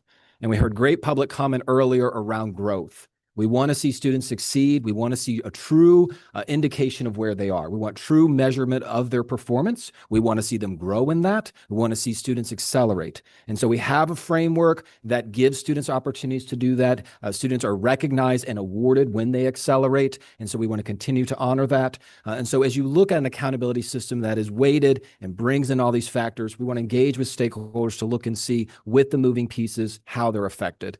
And so again, I'm excited to reach out to the divisions and schools and bring back to you in a few weeks sort of our findings and what we would propose in the accountability system. But to say, again, it's not a simple answer, and it shouldn't be, because we are talking about, looking at children's growth. We're looking at how you're measuring a school, the impact on teachers and the impact on instruction. And so again, we're excited to engage with stakeholders on that. Dr. Ackerman? Mr. Jennings, if I may, because just in case anybody missed it yesterday, I've heard people are concerned about two major things, and that's accreditation and verified credits. Can you address again the issue of accreditation with the proficiency cut scores for folks who may have missed that yesterday? Excellent. Yeah. So again, as the system is now bifurcated in the state, the nation, actually, Virginia was one of the last states to bifurcate their system and use the word accreditation to mean both accountability and truly what the word accreditation means, inputs. You think of institutions being accredited. So no school, we can say this definitively, no school because of a change in cut scores would lose accreditation status. That's I know how in Virginia that word's been used, but that does not affect your accreditation status at all. When we talk about graduation requirements, we are definitively saying and asking the board to support that for the graduating class of 2026, they would use the current proficiency cut scores of 400. So, for those parents, the concerns out there, we know there's quite a bit of misinformation for the graduating class of 2026. There's no change in that. Again, there's many nuances I could go into around test administration and other pathways that students have. Happy to share that with you. We have tons of technical guides, and we welcome people, and we'll be on the road talking with that. And what I really want to stress is those opportunities. This is not meant to penalize students. We see how graduation impacts a family, impacts a child, impacts the career, and impacts the school, the accountability system. That's not what this is intended to do at all. We know, the theme of, when you raise standards, how it improves everyone and the outcomes there. But to be very clear, graduation rates or raising the cut scores will have no impact on the accreditation status. Thank you.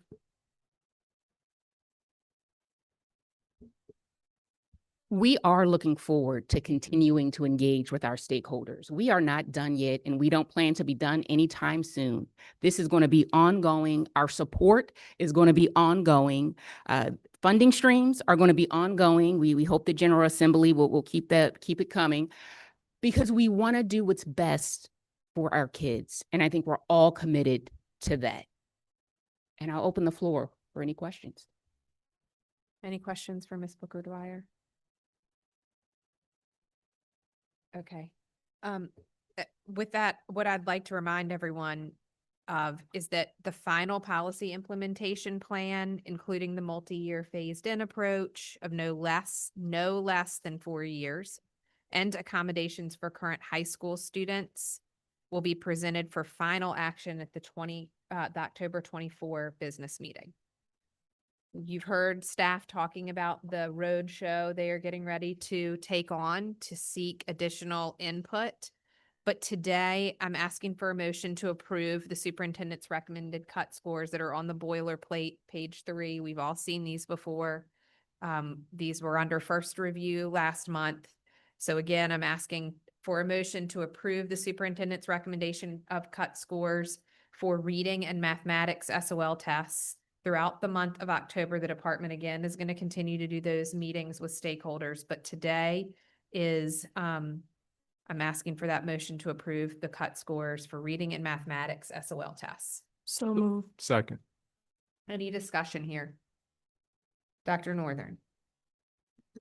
So I'm going to try to keep it brief, but we've been at this for so long. I just feel the need to like reappraise where we are. Somebody said we've been at it 3 years, and that's exactly right. I mean, ever since I've been on the board, like we've been at this thing. I just want to remind folks of a couple things. Virginia lost more ground and achievement than any other state. Like we can't keep forgetting that. From 2019 to 2022, our state, the Commonwealth of Virginia, lost more achievement growth than any other state in the country. So that's really bad news. Number two, when you look at the proficiency cut scores in Virginia, the federal department puts out a report. We've all seen it before, and they map the proficiency cut scores against NAEP, which yes, means college ready. And once again, Virginia is the absolute lowest scoring state in terms of proficiency cut score than any other state in the country. So we have two very dubious, quote, honors hanging around our neck, honestly, and it's embarrassing and it's sad. I think the one anecdote I'll share, and I may have shared this before, my godchild moved from Maryland, where they take the PARCC test, which is not called PARCC anymore, but it is shown to be one of the most rigorous tests in the country, right? And then they moved to Virginia. And my godchild called me and said, you know, Aunt Amber, that SOL test was a joke. He's like, I cannot believe how much easier it was than the Maryland test I took. Like, that was just such an aha moment that a 16-year-old teenager would call me up to tell me that the SOL test was a joke. His mom, my best friend, ended up moving him out into a private, college, like a private, preparatory college. Now, how many parents can afford to move their kid to a preparatory school when their kid comes home and says something like that? Very few. So I think, what I want to say is that this is not about our teachers are terrible, our kids can't do it. It's about that we expect so little of them. We expect so little of them. And so I think this is all about like, we will, if we set the bar, they will rise. We've seen it in other states who've done this.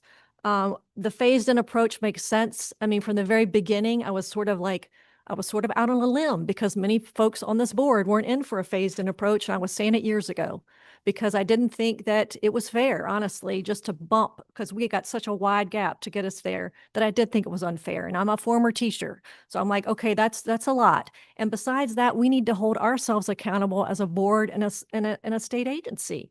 I just really feel like by us saying like, we are going to support you, we're going to come shoulder to shoulder, we're going to do this together. This state education agency has never been in the position of providing as much supports and help to districts as they are now. Honestly, I work with states all across the country. Like, in only state departments that are stepping up and doing what we're getting ready to do see results. And we've been reticent to do it, but we have to do it because we know how poorly we're performing. So I'll just say that I think that for a year, and I know we're going to get more input and yada, yada. Personally, I would have been happy with a 3-year. I'm certainly not happy with an 8-year. But hey, if a 4-year, okay, we see where we got to go. The teachers understand where they've got to go. And I think that it makes some sense. Again, it's going to give us time to work hand in hand. It's going to give us time to look at our support system, what's working, what's not working. And it's going to allow us to work together as a team. I'll say what Mr. Jennings said again, it's not punitive. It's not A through F. What do you get in the last category of needing more improvement? You get more help and more support. Like, ooh, wow, that's just, like we built it so it was actually supportive. We put it in the name. So I just want to say again that we can do this together.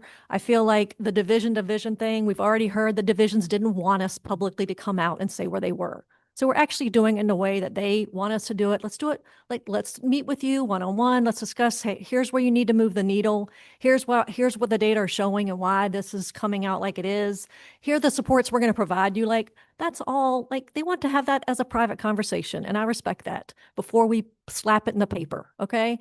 So I think that all makes sense. And I just want to close with saying, like, we can do this together. We're not out to get you. We're out to actually do the biggest, most important thing that we can do as a society, which is invest in education for children. It's to, reduce social inequality. That's what we're talking about, reducing social inequality. We're talking about earnings potential for our kids. We're talking about driving economic growth. We're talking about where they can actually live happy, productive lives because they are educated. And so I will get off my soapbox. But honestly, that's what I wanted to say. Mr. Hanson.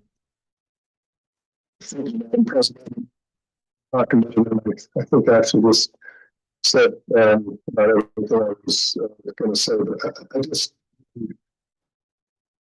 think so taking increasing it's not this for almost 3.5 years of it's the senior folks on the board.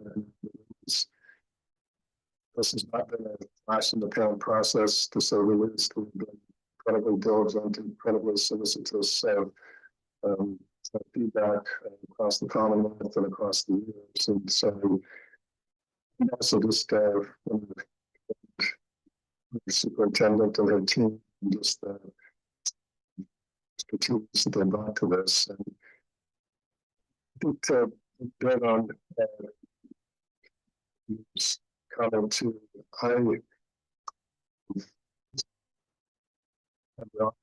President Bush 20 plus years ago, we were trying to do something to change our national system, and led by the comment that we're trying to end the soft literature with low expectations, and I think that is exactly what the Commonwealth had faced in the prior 12 years with the dumbing down and the continual drop in the expectations, and so which really led to have three distinctions in terms of the biggest honesty gap and the lowest trust scores in the nation, but also the biggest loneliness throughout the COVID time period. And doing things the same way and expecting different results is not good enough. And so I really am very pleased with where we're coming down this, and totally agree as well of based on approach to this, and whether it's 4 years or whatever, as we listen and get input is going to make the most sense to make sure that we're accommodating school students in particular, and others in the process, but really most of the accommodations need to be for the kids and not for the system. And so I hope that's where we wind up. And also, a lot of this going forward is going to be really needing to align our resources to meet the needs of what's going to be coming out of the system. And I really would encourage people to go back and look at the Georgetown University Lab for Education Finance presentation that the board received back in July from Marguerite Rosa. But from the last 10 years, we've actually had a drop in students in the Commonwealth from 1.26 million to 1.2 million. And within that, we actually had an increase in our special ed enrollment by about 25,000 students. But at the same time, grade math scores in 4th grade, reading scores dropped 10%, while at the same time our spending has gone up 47%, and even taken into account for inflation, it was just, we have been spending more, and even in these last 3 years with the unprecedented investments in teacher pay and high dosage tutoring, uh, some of the other initiatives that have been passed and proposed by the governor and the General Assembly. Resources are there. It is going to be just incredibly important for us to align the resources to meet the needs so that we have this comprehensive system of support that helps us move the needle and helps us to get back on track to where we are the shining city on the hill for our country to be looking to as top in the nation instead of where we've been. And so I just really want to commend all of the work that's got us to this point. And again, this is going to be an ongoing iterative process with leaders across the Commonwealth and with parents and students, but just again, encourage everyone involved in this process going forward to keep their eye on our students and what is best for them to really help them. And I appreciate Scott Fleming's comments earlier to have them prepared for their future academic and employment opportunities that are before them. And so just President, thank you for letting me have a minute here, but just thank you again for your leadership and getting us here. Thank you. Dr. Ackerman? Yes, thank you. And I'm one of the newbies to the board, but I want to thank those who've been around for those 3 years and have really worked hard to put together a very thorough, reliable, and fair assessment of where we need to go next. And so I'm appreciative of that. I do feel like, though, I was brought to the board to be somewhat of the voice for students with special needs. And I've heard from some of my colleagues and special educators out there in the state of Virginia, mostly around the issue of verified credits. And I'm really, really pleased to see that the superintendent and the board has really taken some of those thoughts to heart. But one thing I do want to caution people is we can't go back. I've been a teacher long enough to remember where most of our students with special needs were exempted from testing. And we really communicated to them, we have no expectations for you. And so when we start looking at population separate from the rest of the population, that is a message that gets sent. Our expectations for you are lower.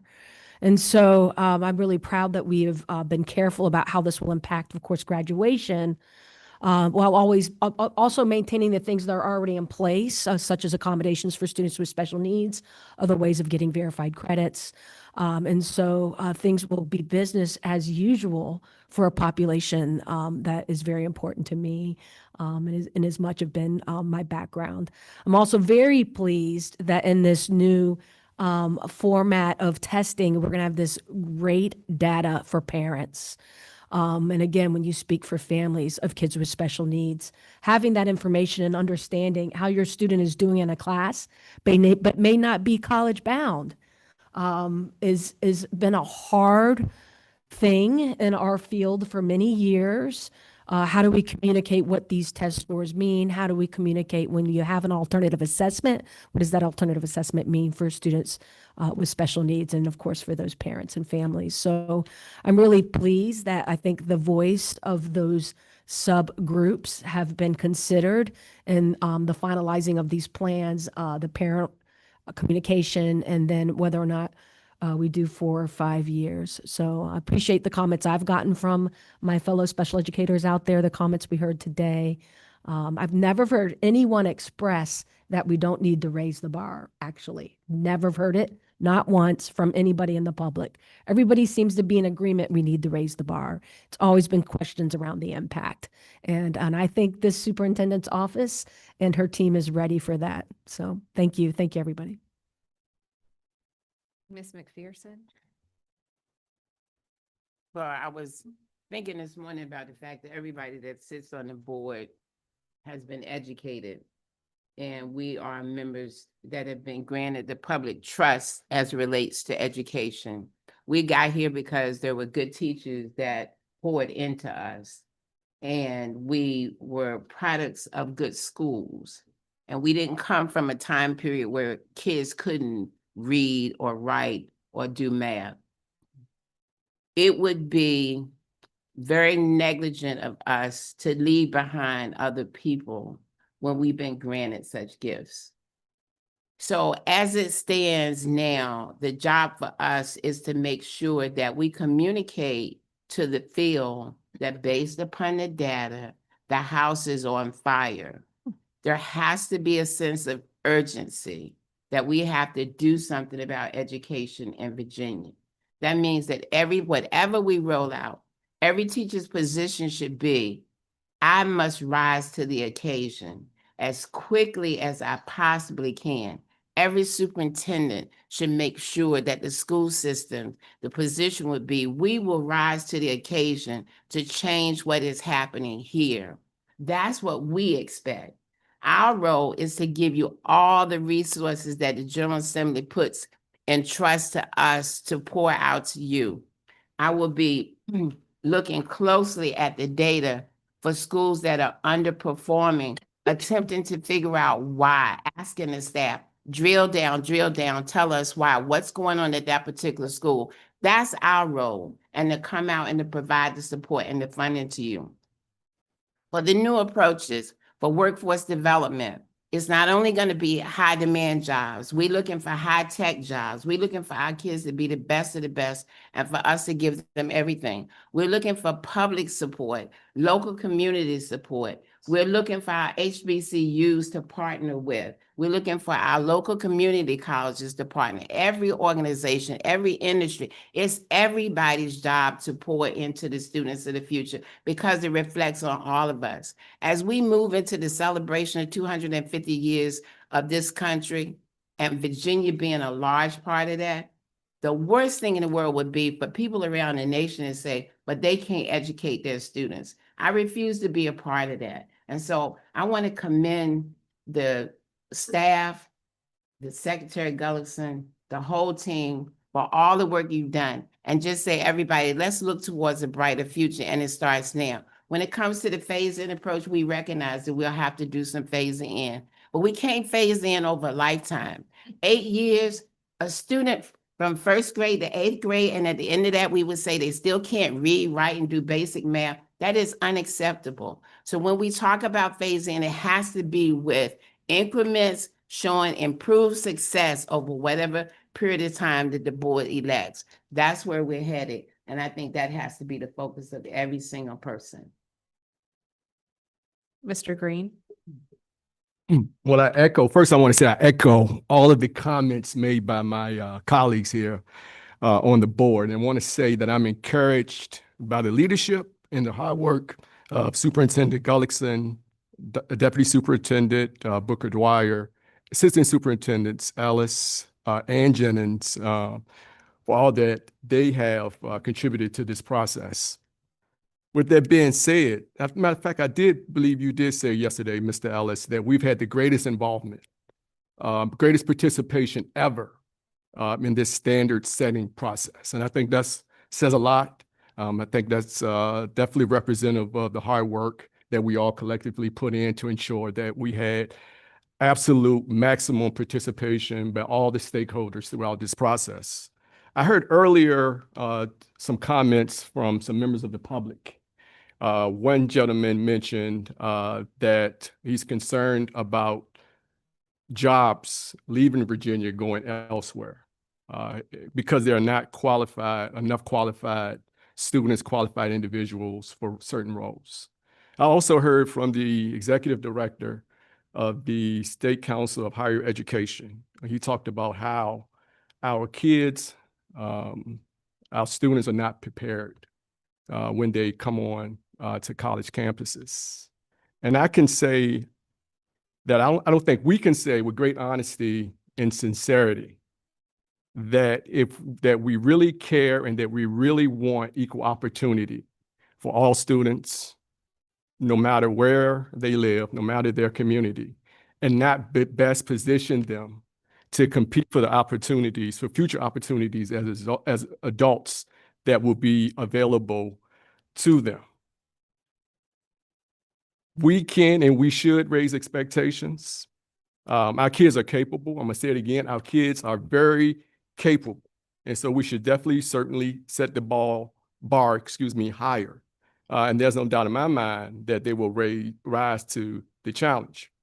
And as a result, we will be honest with them in terms of their individual proficiencies. As a result of the work that we do today, we know our students will make the necessary academic adjustments. We know that the work that we do, we will help identify what supports they need in order to ultimately be academically successful and meet the expectations that we set for them. And we know at the end, they will make us proud. But it starts with the work that we do today to set that bar, to raise those expectations and ensure that they're prepared for all the future opportunities that exist once they graduate from high school. And so that is our role, and take my role, and I'm sure we all do, very seriously. And we're going to do this for the kids and the school children as they someday become successful adults. President Creasy. Oh, Thank you. Big decision, new board member, but agree with the comments that others have shared as well. At the end of the day, education is about lifting people up, right? That's the strongest thing that we can do. But change is hard, and I recognize that. Some of the feedback that I've heard from the field is, what about those graduation rates? How does this impact seniors or sophomores? And the board is looking at that, talking about phased approaches, opportunities. But change is hard, but it's needed, and it's something that we collectively can do.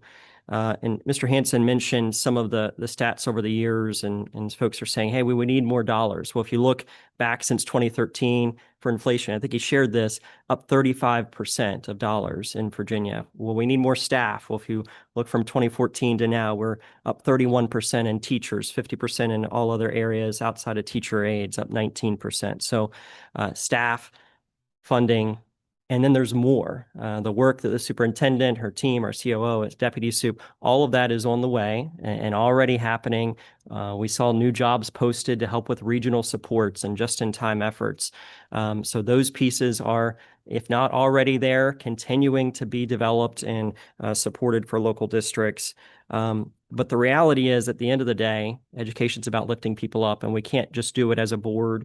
It's not a left and right issue. It's a bipartisan approach. And so if we're not all in, whether it's a local school district, a teacher in classroom 500, this board, we've got to be all in for helping students. And so that, as we think about this today and vote on it, but as the field looks at this, I just encourage folks to see this as an opportunity to help young people to get together, say, how can we, as educators, as superintendents, as whoever you may be as a parent, take our young people from where they are now to where they can be, because we all know with high expectations, they'll rise to those opportunities, and looking forward to seeing what that looks like in the next pipeline.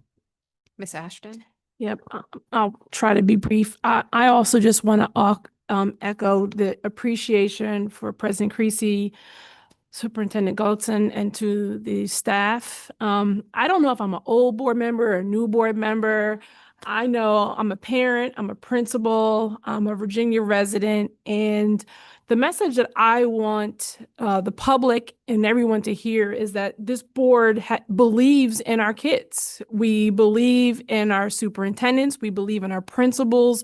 We believe that we can do hard things. And yes, I am sitting here thinking, I'm like, let's just have some context here. We've gone through a global pandemic, social unrest, low standards. We have done hard things, and we can do this as a hard thing. And change is hard.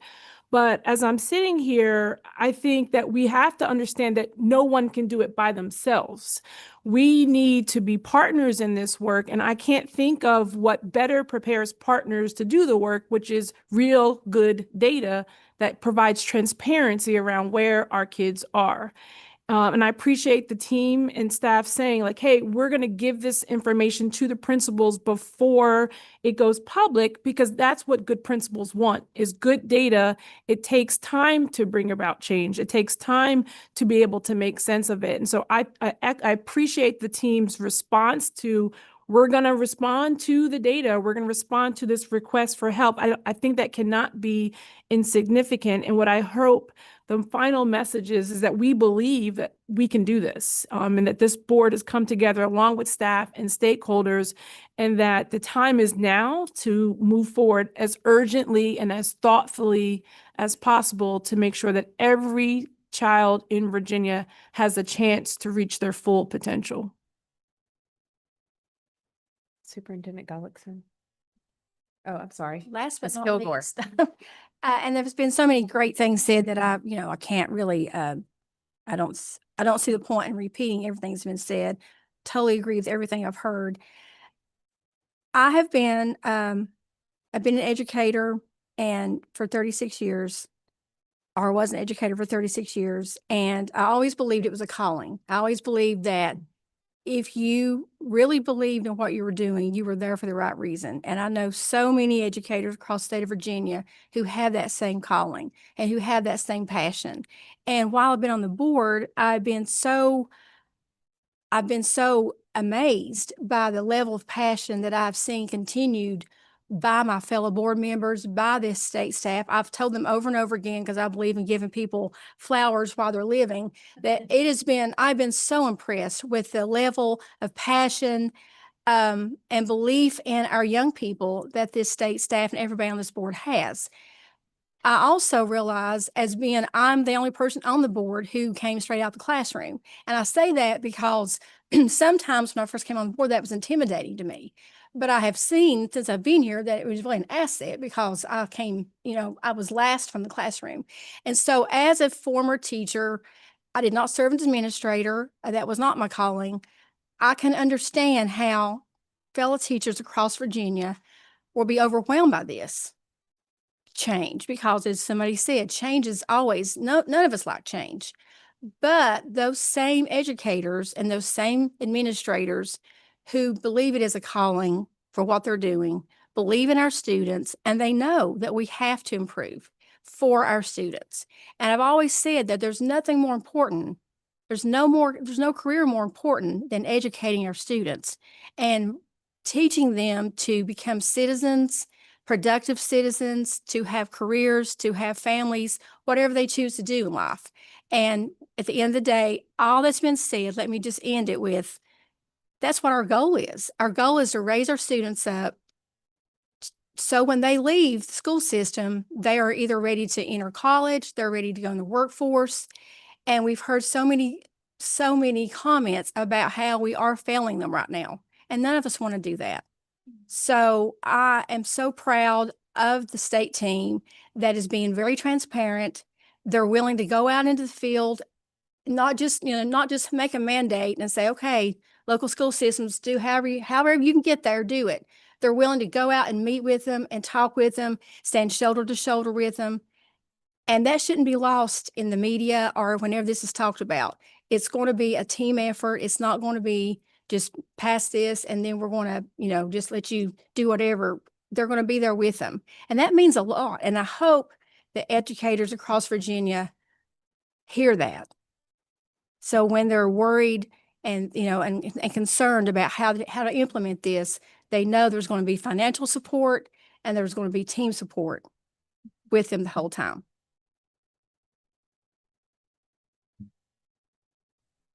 President Creasy, members of the board. I want to thank Governor Youngkin and the board over the last 3.5 years, including members who are not here today, because you have been laying the foundation for restoring excellence in our public schools and to have high expectations of every student, starting with infants, with our early childhood system, all the way through our adult learners. And this is arguably the most critical vote that this board will take because it reaffirms the Commonwealth of Virginia's commitment to our students and their future. And I am excited that every parent in the Commonwealth and teacher and principal and superintendent, and most importantly, students, will have the confidence that as they walk across that stage, they know that it means that they are truly ready for the pathway that they are being called to pursue. We throw around a lot 3E readiness. You heard a presentation about it yesterday, that our students are rising to these higher expectations. They are taking more advanced classes in middle school. They are saying yes to college credits in high school. They are saying yes to higher quality work-based learning experiences. They are saying yes to apprenticeships. They are saying yes to industry recognized credentials that ensure that they are day one ready in a career. And they're saying yes and demonstrating readiness for multiple pathways in any of our military branches and service opportunities in the future. And so when we have challenged our educators and our students with more rigorous standards, they got to work. And our team has ruthlessly been coming alongside with high quality instructional materials, upskilling of new instructional coaches, really leaning in on what other toolkits, what other technical coaching can we provide to help you deliver even more for every one of your students. And I think every agency head would say this, but I feel strongly about it because I get the opportunity to meet multiple times a month with every agency head who leads all of the Commonwealth's education agencies and workforce agencies. And we are a united set of executives that see what is possible for Virginia. We have planted the flag across secretariats and agencies to say Virginia will be the top state for talent. And it starts with us, with our littlest learners all the way through our K-12 pipeline. And you heard from some of them today that this is essential for us to remain competitive and for our students to truly be able to lead emerging industries that are just coming online in Virginia, to ensure national security, to deliver on whatever those goals and aspirations that they have, and that they will have the confidence, they have the skills, knowledge, critical thinking skills, say, yes, I can do that. And so for me, it is so invigorating to see the transformation of our agency, that we are completely overhauling from only on compliance to really breaking down silos. Data has never been more exciting because teams are collaborating and know that this is going to drive actions and that we are going to better empower educators with real supports.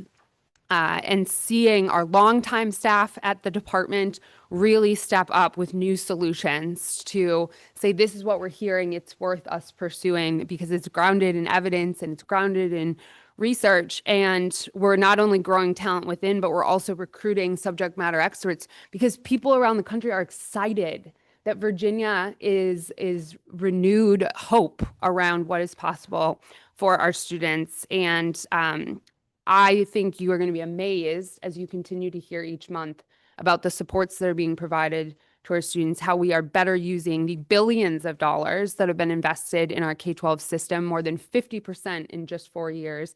And most importantly, how it's working for kids and where we need to pivot and adapt. And so I can affirm, especially off of the energy from our all staff last week, that the DOE team, I mean, we're winning Emmys. So we are firmly committed to coming alongside all of our communities across the Commonwealth and delivering for our students. They've never been more focused on what's possible for students.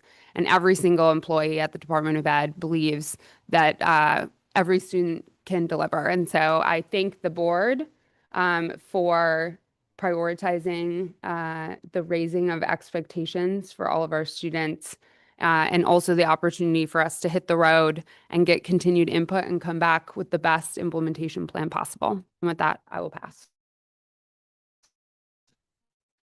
Okay, so now I will renew my request for a motion, or what? It was been moved and seconded. Gosh, that was so long ago.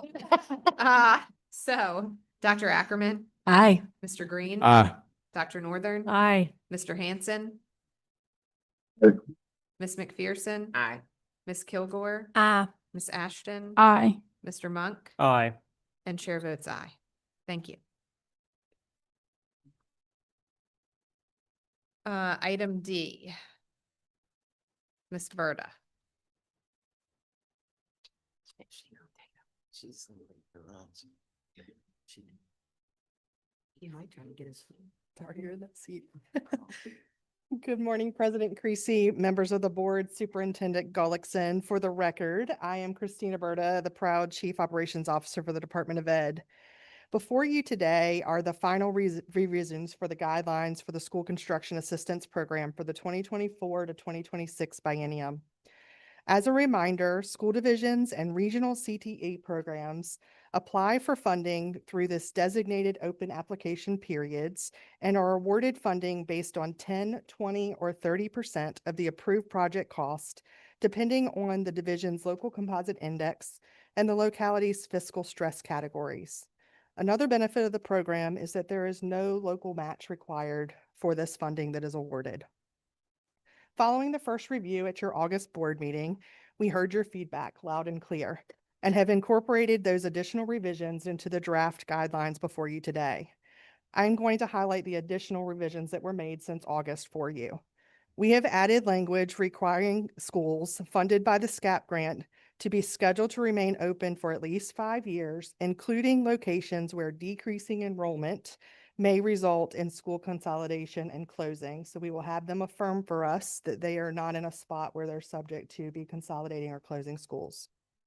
We have added language encouraging innovative and creative solutions for the use of underutilized space, flexible learning models such as a school within a school concept, or public micro schools, and considering the consolidation of undercapacity schools as a means to use best use available resources. We have added the recognized flexible space concepts to allow for innovative facility solutions. We have added language to provide divisions the opportunity to earn points if they are renovating space or leveraging flexible models after school consolidations or closures happen. We are adding language to include the use of blending and braiding of funds, seeking business and industry in-kind contributions, or using other allowable grant resources to supplement their school construction grant facilities funding. We have also looked into the department's building condition criteria and removed age of building as a factor on all 3 categories, good, fair, and poor. Also in criteria 1 of the application, we have added an opportunity for 3 points to be assigned for building enhancements and flexible space concepts after a school division has gone through a full consolidation or school closure. It is recommended today that the Board of Ed consider these proposed amendments for the School Construction Assistant Program guidelines for biennium 24 to 26.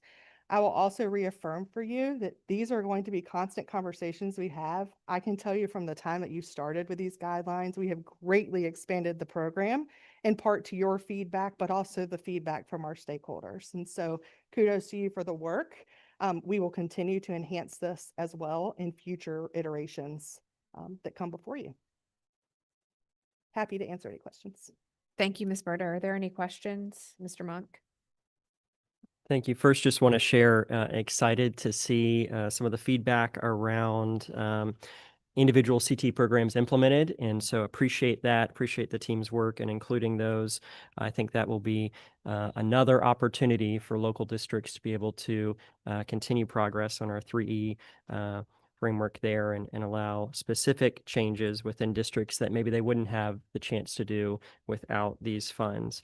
A little clerical question around the maximum of 5 points for a school division or regional CT program that has not been awarded the fund before.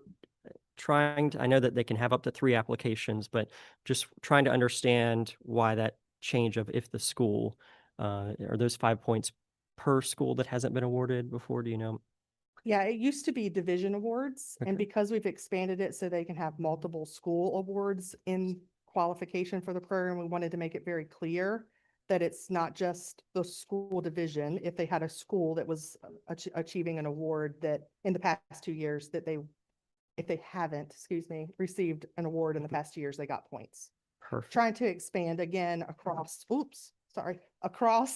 the funding across the Commonwealth to make sure that we are providing access to all 131 school districts. Wonderful. And then we just wanted to commend as well the addition, thank you, President Creasy. The additional, you talked about whether it's industry support or blending and braiding of funds. We talked a little yesterday. Perkins is one of those great opportunities to potentially add some funds in there that could help support these. And so seeing, divisions as part of their application include these on their Perkins plan, I think that's just a great blending and opportunity for students. So applaud the efforts and excited to support it.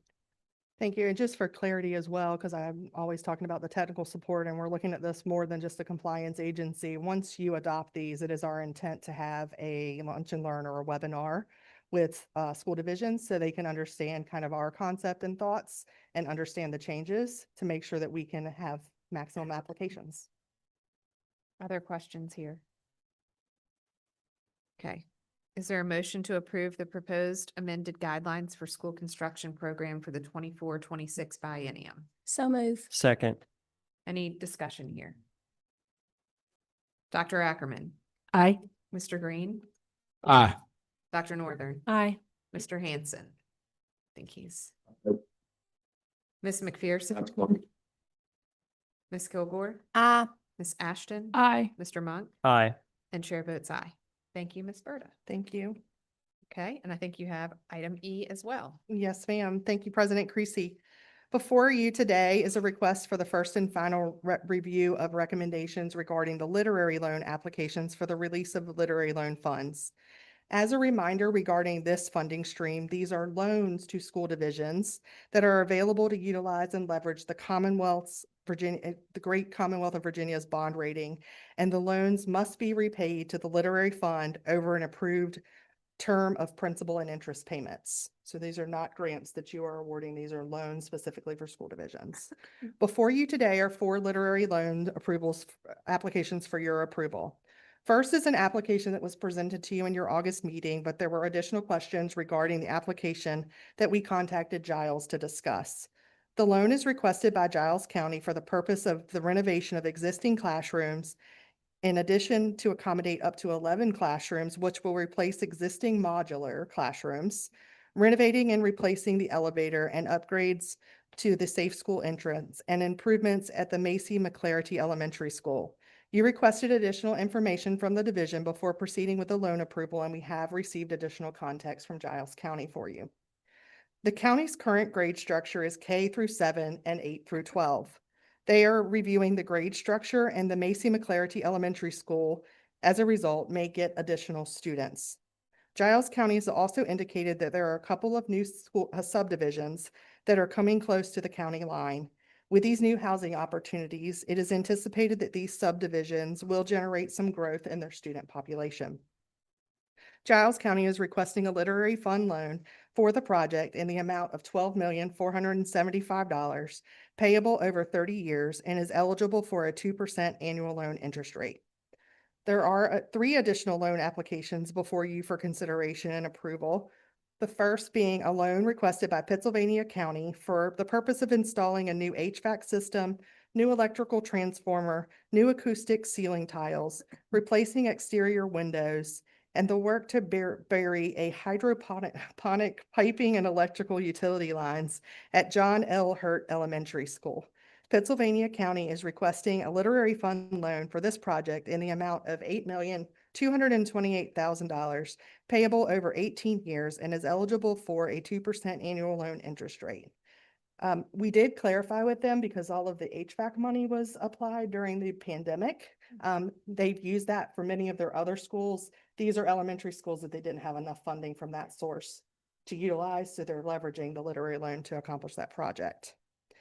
The next application is also from Pittsylvania County for the purpose of installing a new HVAC system, a new electrical transformer, a new acoustical tile, and replacing exterior windows, burying a hydroponic piping and electrical utilities at Chatham Elementary School. Pittsylvania County is requesting a literary loan for the project in the amount of $7,018,000 payable over 18 years and is eligible for a 2% annual interest rate, loan interest rate. The last project is a loan requested by Culpeper County for the purpose of building a new elementary school of 89,000 square feet and an operating capacity of 650 students in grades pre-K through grade 5. Culpeper County is requesting a literary loan for the project in the amount of $25 million, payable over 20 years, and is eligible for a 3% annual interest rate. This is due to increased enrollment in their locality. The Superintendent of Public Instruction recommends that the board waive first review and approve the release of these literary fund loans requested by school divisions based on the loan amounts, terms, and eligible annual interest rates requested in their loan application and included in your executive summary of the board agenda item. I'm happy to answer any questions you may have. Are there any questions here for Ms. Berta? Dr. Northern? So just to clarify, and thank you for the follow-up with Giles, I know that was my question, and replacing those modulars, that makes me understand that better. And in Culpeper, it's a new elementary school totally, so it would have to, enroll, do they have an enrollment plan that's kind of, or is there an elementary school that's going to be closing? I guess a little more context about that new elementary school and that they're anticipating that much increased enrollment. They are seeing increased growth in their community that warrants a new elementary school. That is the feedback that we receive. I'm looking at my Director of Support Services, VJ Ramnarain. Is that correct, VJ? Yeah, it's just sheer growth in their community, new subdivisions, and they need a new elementary school. Further questions? Comment. Ms. McPherson? Yeah, along these lines, apparently you've done your due diligence as far as the building of the new schools, but I had a comment yesterday, and I wanted to make sure that we did it publicly. One of the things the board will be looking at is making sure that we don't necessarily fund new buildings that are displacing schools that could be saved, that would be disruptive to students and busing students for a long period of time. So as you go through the analysis, it's really important. Obviously, we understand that there's unused space that can be retrofitted for other things, and that we have built into the regulations things that could be done with that space. But I'm very concerned about making sure that schools don't just decide that they want to build one big structure that is to the detriment of a lot of communities. So continue to do your due diligence in that area and make sure that we're well aware of why they're asking for funding for brand new facilities. Yes, ma'am. Additional questions or comments here? Okay. Is there a motion to waive first review and approve the release of the literary fund loans requested by the school divisions based on the loan amounts, terms, and eligible annual interest rates requested in their loan applications as indicated in the item presented here to the board? So move. Second. Any discussion here? Dr. Ackerman? Aye. Mr. Green? Aye. Dr. Northern? Aye. Mr. Hanson? Maybe off. Ms. McPherson? Aye. Ms. Kilgore? Aye. Ms. Ashton? Aye. Mr. Monk? Aye. And chair votes aye. Thank you. Okay, do we want to take this one? Okay. So we will take item F, and then at the conclusion of this item, we will take our lunch, but I'll let everybody know that again once we conclude this item. Mr. Chapman.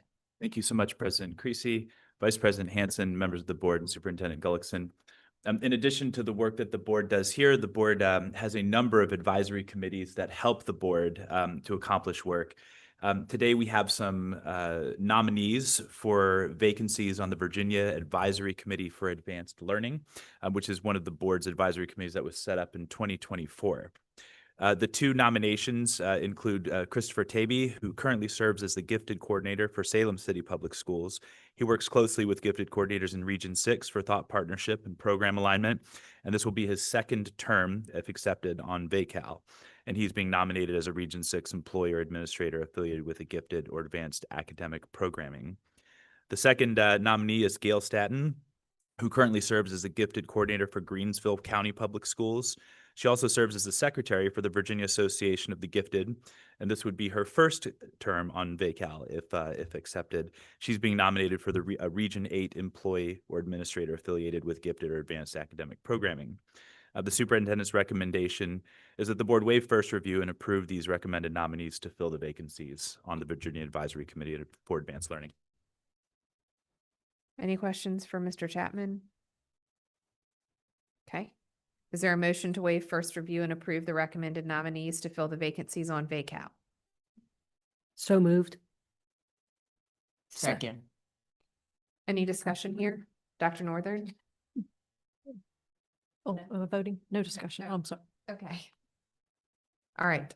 Dr. Ackerman? Aye. Mr. Green? Aye. Dr. Northern? Aye. Ms. McPherson? Aye.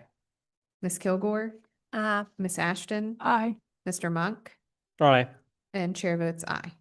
Okay, we will take a lunch break now and come back at 12:15. Thank you.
Okay, good afternoon. We are back. And we will begin here with item G. Calypso Gilstrap is going to talk to us about modernizing our MOPS. Mops, my favorite topic. Is this on? Okay, great. Good. Is it afternoon? It's afternoon. Good afternoon, President Creasy, Superintendent Gullickson, and members of the board. I'm Calypso Gilstrap, Executive Director of the Office of Innovation. And with me, I have Mr. Reginald Fox. He's our Educational Technology Specialist and used to be a MOP himself. He used to run the York County MOP. And then I also have Sophia McDaniel with us, our Director of Innovative Models and Policy in the Office of Innovation. So here to help support our process. So today I'm going to be presenting on a proposed update to our MOP or multi-division online provider process for 2025. And these updates reflect our commitment to providing that high quality virtual learning experience and also realigning what we do to the board's strategic priorities. So on slide 2, the revised multi-division online provider process is intentionally aligned with the Board of Education's 24 to 29 comprehensive plan, reinforcing the Commonwealth's commitment to access, innovation, and accountability. It expands access to our high-quality virtual instruction for all students, including those in a non-traditional setting, and supporting innovative instructional models that reflect the needs of today's learners. Our annual monitoring and clearly defined revocation procedures strengthen the oversight, while transparency requirements ensure families and divisions can make more informed decisions. The process also brings clarity to our formalized timelines, review structures, and appeals procedure. Importantly, that supports our workforce readiness by aligning virtual instruction to our Virginia Standards of Learning and our career and technical education competencies, helping our students prepare for life in the military, college, careers, and beyond. So we also needed to bring this forward because we have new legislation in Senate. Oh, sorry, I skipped a slide. The background. You guys probably want to know about the MOP to begin with. The multi-online provider process was established in response to the Virginia General Assembly to expand high-quality virtual learning opportunities in K through 12 students for the Commonwealth. Originally, this process was adopted on November 18th, 2010. So we've been doing this for 15 years. The process was designed to ensure that our virtual programs meet the rigorous standards of instructional quality, the staffing, and alignment with the Virginia Standards of Learning. Since its inception, the Department of Education has approved 30 providers, and we currently have 22 active providers. In 24-25 school year, we had over 15,000 students that were enrolled in a MOP. Most of those students are full-time, taking more than 54,000 courses and in 82 school divisions. So this really is robust in Virginia. This also shows that we have big scale and we need to make sure we modernize our process. Over the last 15 years, the online learning landscape has shifted, driven by technology innovation, increased student demand, and the need for more flexible instructional models. As highlighted in the 2024 annual report on the condition and needs of public schools, the board prioritized transparency, high expectations, and student outcomes across all of our environments, including the virtual ones. This proposed update reflects the commitment and position Virginia has to lead the quality of the future in online education. We also have new legislation, House Bill 2640, and this will that has asked for us to become better at reflecting best practices with our policy expectations. The mandates are about growing the demand for high quality online options, and that makes it even more essential that we modernize the process. The updated process strengthens oversight, improves transparency, and ensures that all students, regardless of their location or circumstance, have the opportunity to engage in rigorous, standard-aligned virtual instruction. It also provides clearer expectations for providers and school divisions, aligning with the Board of Education's priorities and our long-term vision for digital learning. So you're probably asking, what is a MOP? So a MOP can be a private or nonprofit organization that contracts with school divisions to provide online instruction to students across division boundaries. Or it can be a school division that already has an online instructional program, but they want to expand past their own division geographic boundaries. So we have examples of that in Chesterfield and York. And then our other 18 providers are all those private or nonprofit organizations. The three things they have to have is they have to align with the Virginia Standards of Learning. Every single course, there's about 60,000 of them that are approved. They're all aligned with SOLs. They also have to meet the accreditation, staffing, and instructional quality that a traditional school would have, and it has to be taught by a Virginia licensed teacher. What it is not is if less than 10% of the students are outside their division, or if it's a joint effort between a division and a limited out of boundary enrollment, or a program that is offered through a higher education institute like our lab schools. That would not be considered a MOP, even though it's multi-divisional and it could be online. So the Virginia Department of Education, what we do is we provide the process. So we approve them, we put all of the website information up, and then we provide a board report to you guys so you can see what we're doing. We also support the Virtual Learning Advisory Committee, and we help hundreds of families every year navigate virtual learning programs, including our MOPS. We also talk to a lot of school superintendents about their virtual options. Local school boards implement virtual learning by contracting with the MOP, and then they post those courses online, clarify if there's any fees, which most of the time there's not any fees, and then they also set the criteria for if a student can take a virtual program or not. No matter what, they all have to meet the legal requirement for instruction and student support, just like any traditional school. So the MOP cycle is grounded in the legislation which mandated that the superintendent of public instruction develop and then the Board of Education approve a system for ensuring that there is a quality and accountability of these virtual learning programs. The process begins with an annual application cycle in which applicants submit a detailed documentation demonstrating compliance with our criteria. These include accreditation, organizational stability, quality staffing, data reporting capabilities, and alignment with our SOLs. So we've had 30 of those applicants. Applications are then reviewed by our multidisciplinary committee, and then the superintendent makes a final decision on if they can become a MOP. Once they've become a MOP, then we ask for an annual report, and that's kind of a little bit of what we're changing today, which I'll talk about more. So this annual monitoring is basically they turn in data to us to show that they still meet the criteria that we originally set. We also then have a virtual learning advisory committee meeting twice a year where we review courses, they advise us on different new strategies, and they give us input to improve that quality and access. That virtual learning advisory committee has superintendents from each region. We have some of our MOPs on there, the couple of big organizations that are in our state. So if a provider falls short, like after they turn in their monitoring report, or if at any time, if we're getting lots of complaints or those kind of things, they can be put on a provisional status. During that provisional status, that limits if they can enroll new students or enter any new contracts. We do work really hard to resolve those probationary things. We're not there to like compliance. It's more like, okay, you guys don't meet the criteria. Let's wrap around you and see what we can do to help you get you back up to the criteria. And if they continue and do not meet the standard, then we do revoke their ability to be a provider, in which case they would start all over again.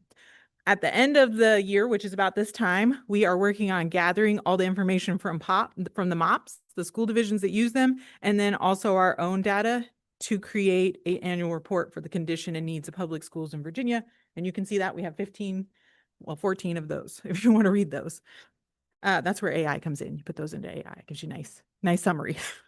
All right, so what we're asking for with this new process. So the current process has not been revised since 2010. It's the original. So we think things have changed a little bit. We would like to see clearer expectations. So simply put, this update modernizes the process to align with what is best practice and also make sure that it's transparent, consistent, and we want to realign with student-centered learning. So the application process and criteria are designed to ensure that only high quality, well-prepared providers are approved to deliver virtual instruction across Virginia.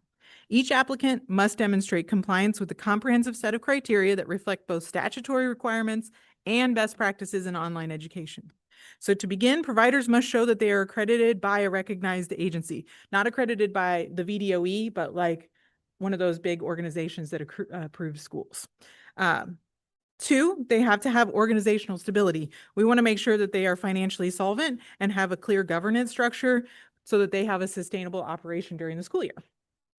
3, we have to make sure that they're staffing. They must have licensed teachers from Virginia, and they have to be endorsed in their content area, and their administrators must have advanced degrees with relevant leadership. So they have the highest quality, just like a school would.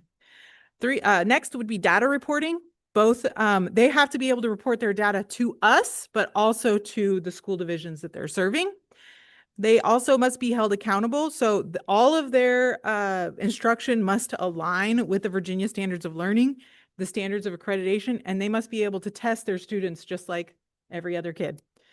And then their applicants must be grounded in research, best practices designed for the needs of all learners in those environments. So our virtual learning programs are definitely the highest expectations of virtual learning environments. They're using those engagement strategies of virtual learning.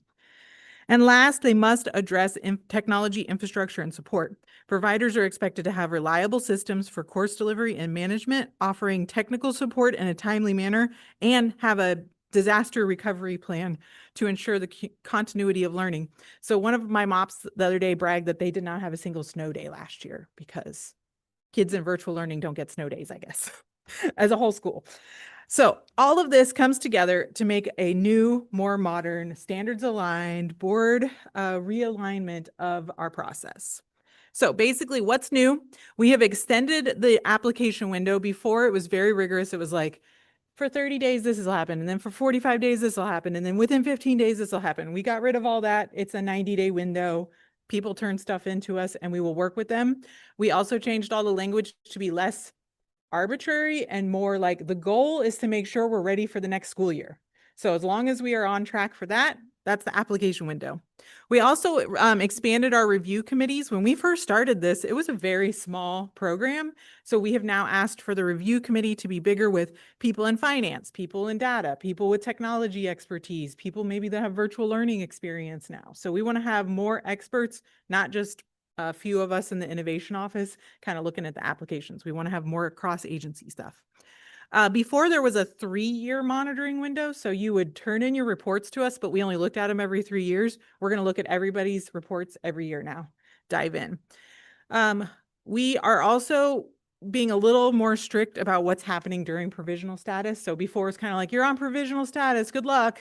We're now saying we need to wrap around those MOPS and make sure that they get back up to snuff faster, and also put it back into a partnership with us. We have updated the appeals process to better align with the current Virginia Appeals Process Act, or appeal, no, what is it? It's Sophia. Procedural. Thank you very much, administrative. All right. So that's why we have to have Sophia on the team. And then to get all into the technical stuff, they have to basically be accessible to our students at the highest level. So they have to be SCORM compliant and all the other web accessibility stuff because they are a big MOP and they are now going to have to deliver those systems and work with our systems that already exist, like our statewide learning management system and open educational resources. Okay, so for stakeholder engagement, this is up for first review. So our proposed updates were not developed in a vacuum. We've had 15 years to work on them. They are a result of years and years and years of daily stakeholder engagement with local school divisions. We were very purposeful in our last VLAC meeting to make sure that we talked to them about this. We've talked to our instructional technology leaders. We talk to parents and students all the time. So it's important to understand that these revisions, maybe we don't have the complete administrative process act, like we didn't go out for public hearings and those kind of things yet, but this is because we've done the work every day. Our feedback comes from the daily, every day. So we are also wanting to make sure that we're responsive quickly to House Bill 2640 and also your priorities as we have just updated quite a few of our standards and our accreditation system and those kind of things. So to make sure that we are 3E ready this next school year, we need to revise this process before January when we get our new application window. So to what would happen if we pass this? 1, we're going to have more high quality virtual learning instruction.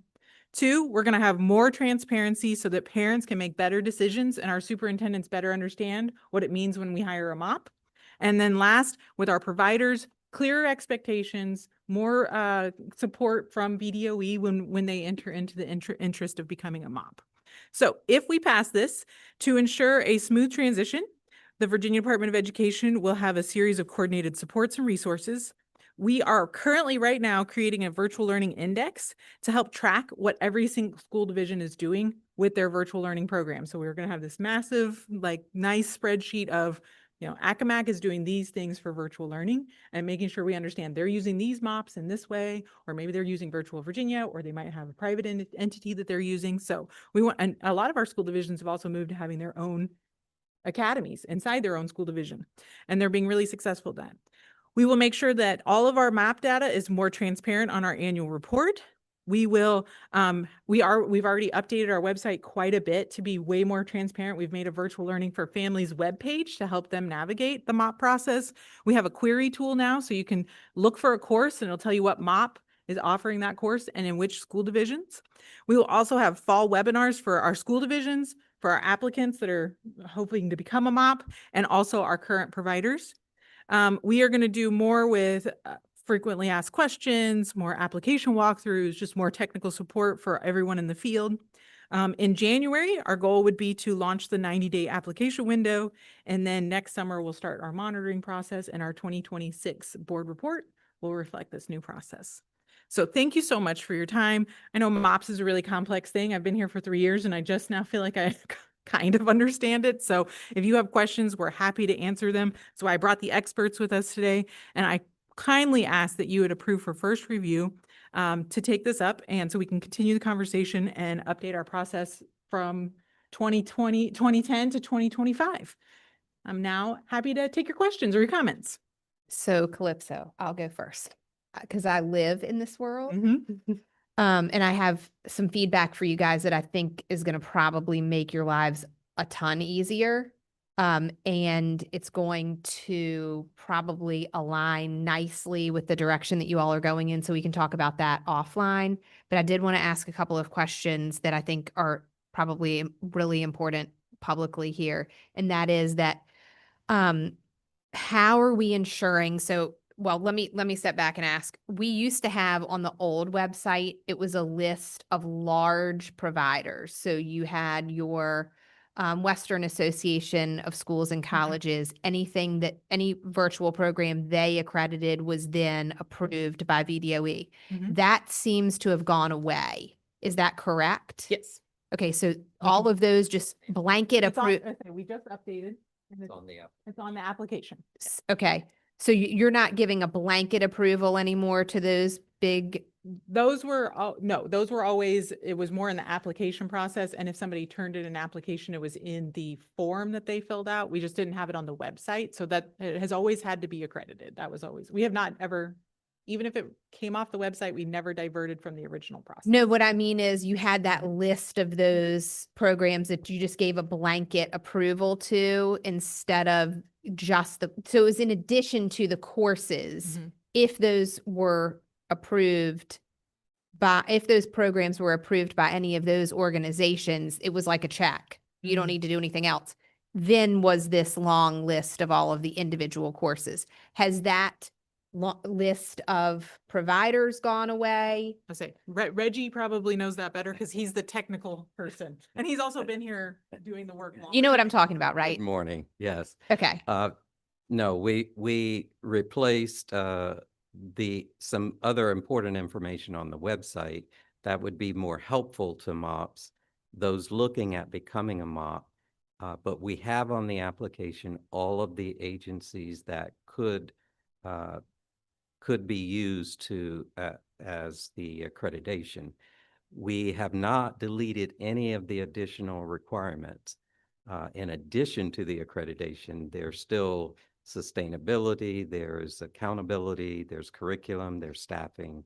All of those requirements are still there. Okay. So follow-up question.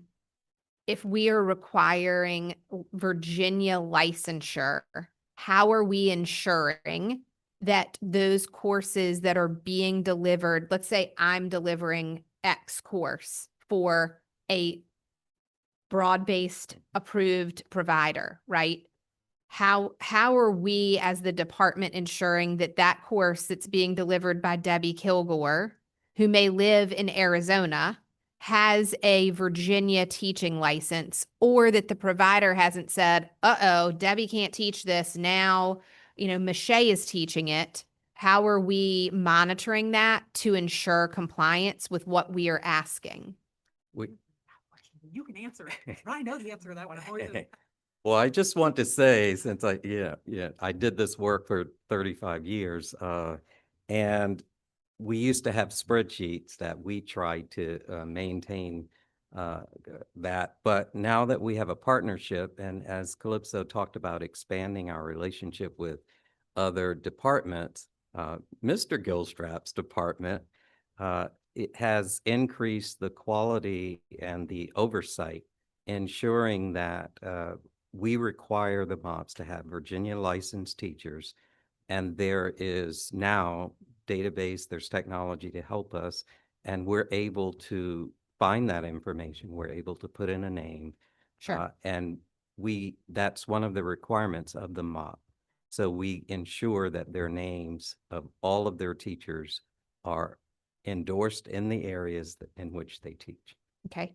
It's also gathered with the master schedule information so if a school division enters contract with that MOP, those teachers show up on the master schedule. Okay, And good. so it would flag in that system if they are Perfect. not licensed. Perfect. And so that goes kind of back, like, we of course partner with the MOPS and also with the school division, but there's also that contract between the school division and the MOP that they have to work those kind of things out. Like the data reporting part that I was talking about, they have to prove to us that they're going to send their data to the school division to be able to put it into the master schedule to ensure that that child is being taught with a course that's approved by us and also has a licensed teacher.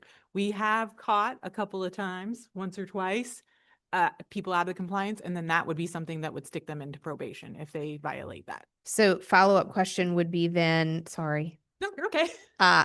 How are we ensuring, so that's a main school year Mhm. type of a question or answer there. How are we ensuring that same thing for acceleration credits and for credit recovery, summer courses? So How are we? no matter what is happening, they have to enroll in that school division. Okay. So we do not allow direct enrollment into a provider program. They have to go through the school division first.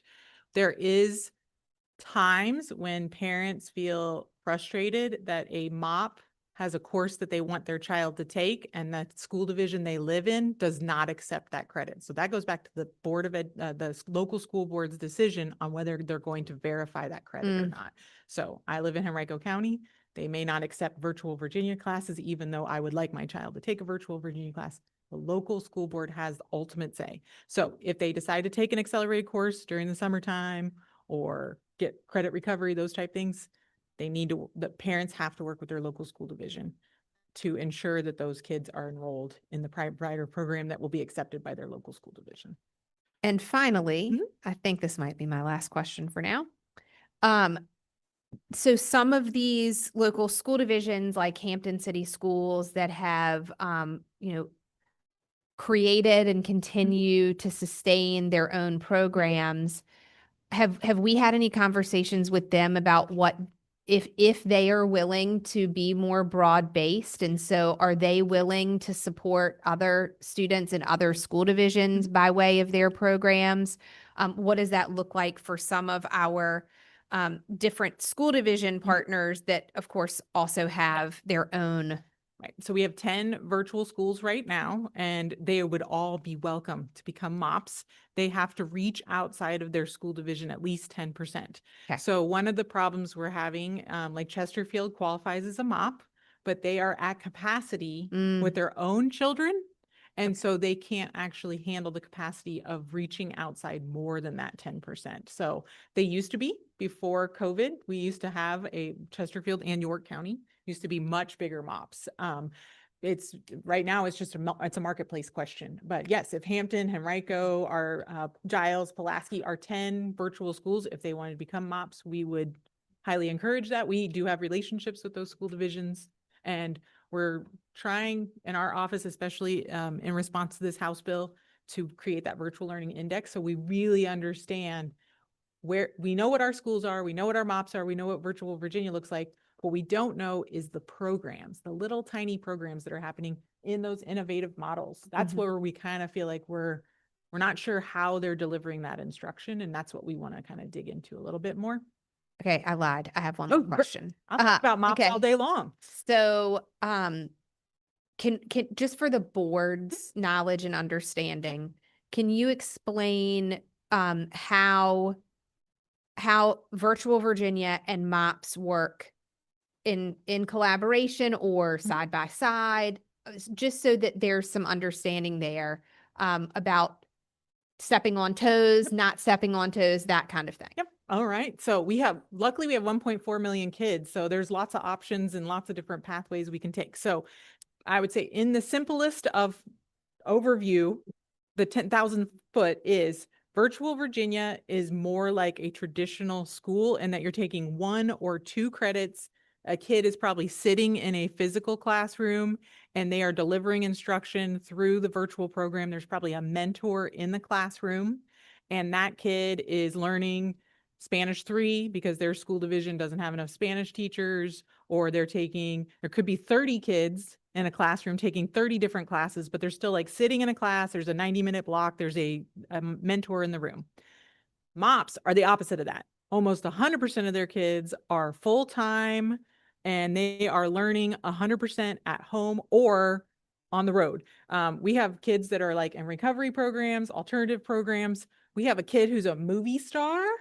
And we have a kid who's an international soccer player in our MOP program. So it just is 100%. Oh, sorry. It's 100% virtual, and their parent is probably supporting them at home. We also have way more kids in K-5 in our MOP program. Virtual Virginia has a very small amount of kids who are K-5 full-time. So the MOP program is, I would say, more asynchronous full-time. Virtual Virginia is more secondary, more traditional, what you would think of as a virtual class that you're taking at a certain time and you have a live instructor at that time. We also do have homeschool and private school that we talk to our families about quite a bit too. And then on top of that, we have our own school divisions virtual programs, and they kind of are a mishmash of all those things. So. Sorry to take over that conversation with questions. You're probably if you're looking for a job later, we're probably looking for a virtual learning specialist when Reggie retires. Okay, Mr. Monk. Don't want to stand in the opportunity of a job there. Our student advisory committee had some questions around this or thoughts around it, and I'll leave it there. But how are we, and I see here, and you've chatted a little bit about instructional quality and rigor. How is that being measured, not only on the forefront, but continually to ensure that it is maintained there? Yep. So we would look at those classes the same way as we do any class that's happening, any school, any program. We're getting the data. Like when we get the raw data, we don't know that they're a virtual or a in-person or traditional kid. It comes in and we start looking and digesting. What is nice is the school quality profile does have full-time virtual students have been pulled out, and you can actually look at the MOP data for just our virtual students. We've done studies with REL, SRI. We've done all of that type of deep research to make sure our virtual programs are on par with all the rest of our programs. I would say virtual learning is it's just a different way of teaching, just like being in a class where you do hands-on sewing and cooking versus being in a math classroom where you're practicing and those type things. It's just a way of delivering instruction, and it's just as good or bad as any other instruction that's happening. I think the marketplace takes care of MOPs that don't do a good job, because that school division, why would they hire a MOP that's failing students? So most of the time our MOPs outperform traditional school because parents are choosing to go into that program. They're choosing to wrap around their kid and give support. And it's going to have successful kids because those parents are super engaged in what they're learning and choosing to do. So we do have 16,000 kids that we look at every year. And again, if they aren't performing well, the school division comes in and helps that family and we are also keeping an eye on those classes. I mean, we review all 60,000 courses every year. We review their test scores every year. We are really analyzing and digging into that data. So I would say, just like the Office of Accreditation Accountability, we are looking at those virtual programs the same way. So follow up to Mr. Monk's question there. Sorry, Dr. Northern, you're next. Is what we did hear from them was a lot around AP courses. And so if we're only looking at, let's say, SOL test outcomes, are we also looking at the same time the amount of students that are taking an AP course through a MOP and whether they are taking the AP exam and whether or not, what that score was, what that outcome was? So are we gathering that data as well? Yes. So in general, students don't take AP and IB and the advanced class. They might be accelerated in a MOP program, but they're not taking advanced coursework in a MOP program. That's usually Virtual Virginia. So, but yes, if we get that data, we are kind of relying on school divisions to report that data back to us, because the way it comes into the agency is they took a virtual class. This is what their pass rate was. This is their pass rate, and then they took the test. Virtual Virginia really digs into that data, and they love to brag that they have higher test scores than the state average. The MOPS just don't have as many AP students as Virtual Virginia does, because they are mostly the whole comprehensive education of a kid. They do have some AP courses. I'd also say AP's keeping an eye on that. They want to make sure that if they're a MOP or Virtual Virginia and those school divisions are using them, that they're taking the AP class. I do think our new accreditation model is we're going to see that where they actually turn over and take it. Another thing that we like to track is, did they persist? So if they took AP Computer Science A, are they taking AP Computer Science B? That's where actually we see the virtual programs really filling in the gaps. Is we offer computer science principles at our high school, but we don't offer the second one. And Virtual Virginia and our MOP programs do. So now here's an opportunity for that kid to take a class that we couldn't necessarily gather up all the kids, or physics 2, or something where the kid can go ahead and persist from the introductory class they took at their high school to the class that maybe their course didn't offer. So thank you. Dr. Northern? Yeah, I think what I'm hearing from my colleagues here is just the theme of quality and how do we define quality. I think a couple things that we've learned about virtual instruction post-COVID is that all kids don't do well in a virtual environment, like some kids do and some kids don't. And so when I look at, and I'm so glad you guys have tightened the screws a little bit, but I would actually say that most of what we've got is inputs driven, even though we are collecting data. So what virtual teachers don't get that the brick and mortar do are the principal walkthroughs, right? The colleague conversations in the faculty room, right? Like you do pick up a lot of improvement in your instruction by being in a brick and mortar building.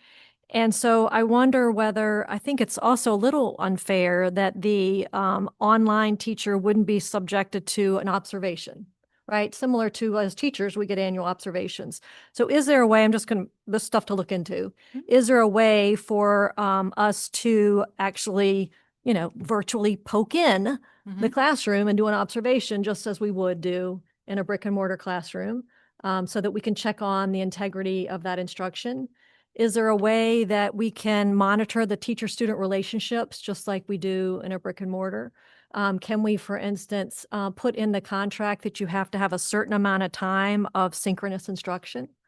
Doesn't have to be a lot, but I think that live time with your peers in the classroom and the teacher in live time and not just at 2 a.m. or whenever kids want to do something on their own.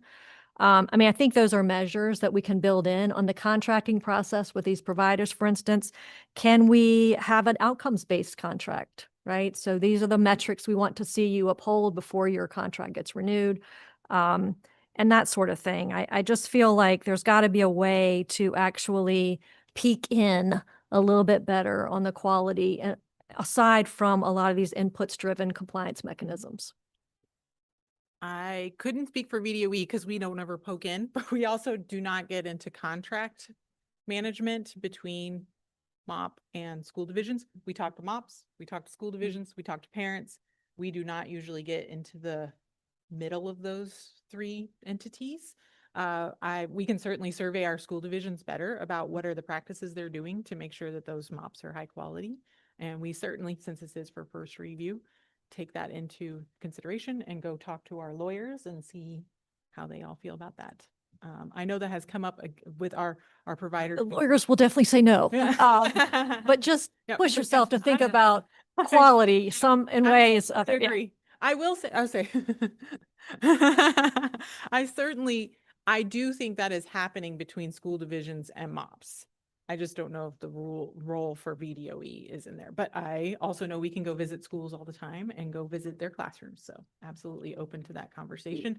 I will say, I know Virtual Virginia, which is our program, is happy to have all of you poke in anytime you want. And they do student engagement and more of that circle times and social times. And they have their faculty actually go together and meet and those kind of things.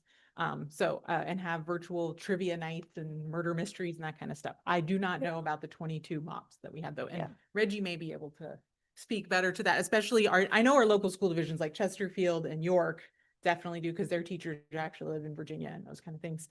I also know our local school, our 10 school divisions that have schools like Henrico County, their school division, actually their teachers report to a building and are in a brick and mortar situation, even though the students are virtual. So do you want to say anything else, Reggie, about, okay. All right. I said, did I misspeak about anything either? Yeah, But just, yes, I think that one comment and then I'll close. I just think the what we've learned in the school choice domain is that the market always doesn't work as we would anticipate because parents actually care about more sometimes than just, test scores. We know that. And so they care about caring teachers or they care about their kids are safe and all that's well and good. So we might not weed out all of the providers who aren't serving kids well if we only rely on the market. Well, we have documented all of our parent conversations. So we have a call log of all of those. And I will say, although they call and complain sometimes, in general, they do talk about how much they care. The teachers care about their kids, get to know their kids. And actually, because they're in the virtual world, they have more one-on-one time because of that asynchronous time. And most of our programs, even if they are asynchronous, they do have scheduled like A through L has to meet at this time and they have to be on the computer at a certain time and those kind of things. So those are of course all qualitative and not quantitative. And also we do collect parent survey data every year. That is part of our process on the monitoring report that the MOPS are required to collect student and parent data on how they're feeling. So we do have feedback on that, but we certainly can up that more and have more conversations with our providers and our school divisions on how they're doing observations and faculty collegiality things and making sure that our teachers stay engaged too. Great. Questions, other comments here? Okay, thank you so much. We will accept this item for first review and see you in October. Wonderful, thank you. Mr. Gilstrap, you have item H and item I.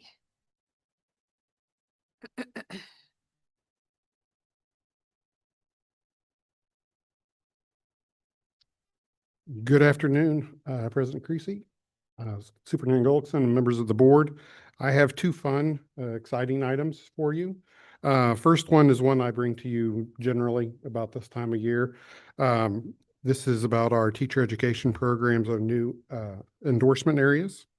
The regulations governing the review and approval of the education program in Virginia requires that the Virginia Board of Education approve requests from Virginia institutions of higher education to add new endorsement programs.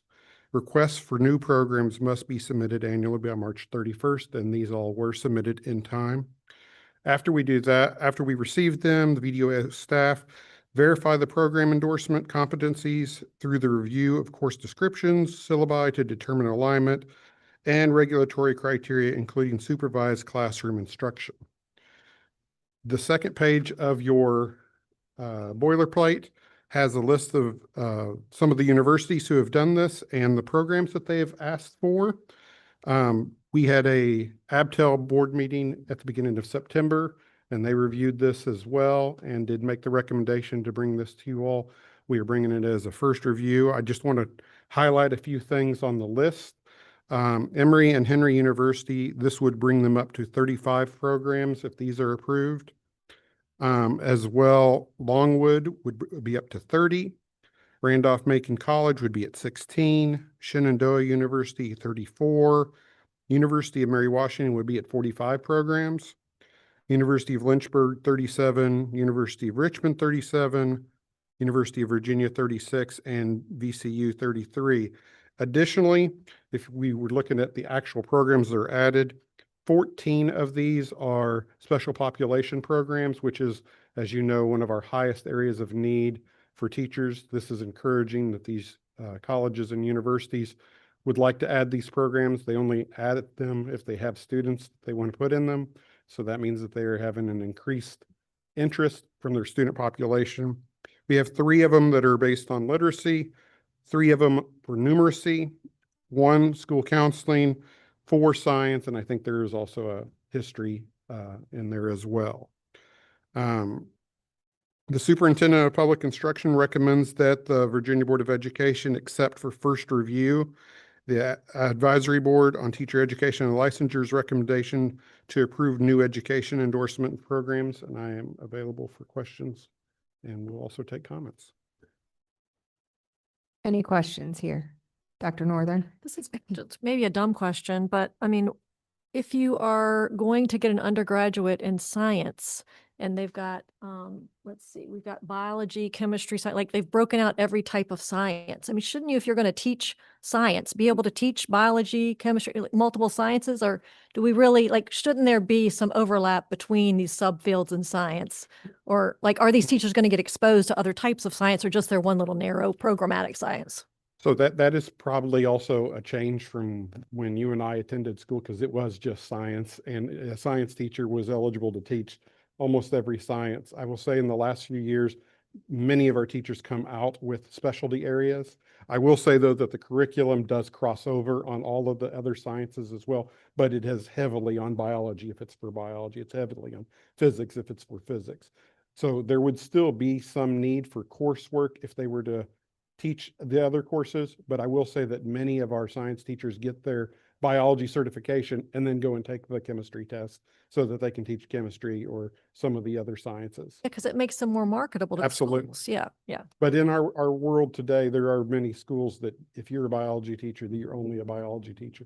But across the Commonwealth, we have all different size schools, and you may have one science teacher in a school, and so they have to teach all sciences. May I? Dr. Ackerman? Just to follow up on that, it will also help with the teacher shortages if you have someone with only biology who wants to add a teacher certificate to their major. So where there's a shortage in some of the sciences and math, I think there's an opportunity here as well. So a lot of times from my time in higher ed, what is happening here is people are choosing a major, a very specific major, and then think, oh, I could add on that licensure to it. So. Other comments or questions here? Thank you. We will accept this item for first review. Okay, thank you. This second item is the one I'm actually more excited about. One of the things I received the most outreach from the field is about praxis test taking and how challenging some people find passing the praxis test. And many of them relay that they're 1 or 2 questions away from passing and how stressful it may have become for them. Many people talk about the test anxiety. And so Praxis has addressed this issue with an opportunity for teachers who are close to passing. You have to be within 1 standard measure of error.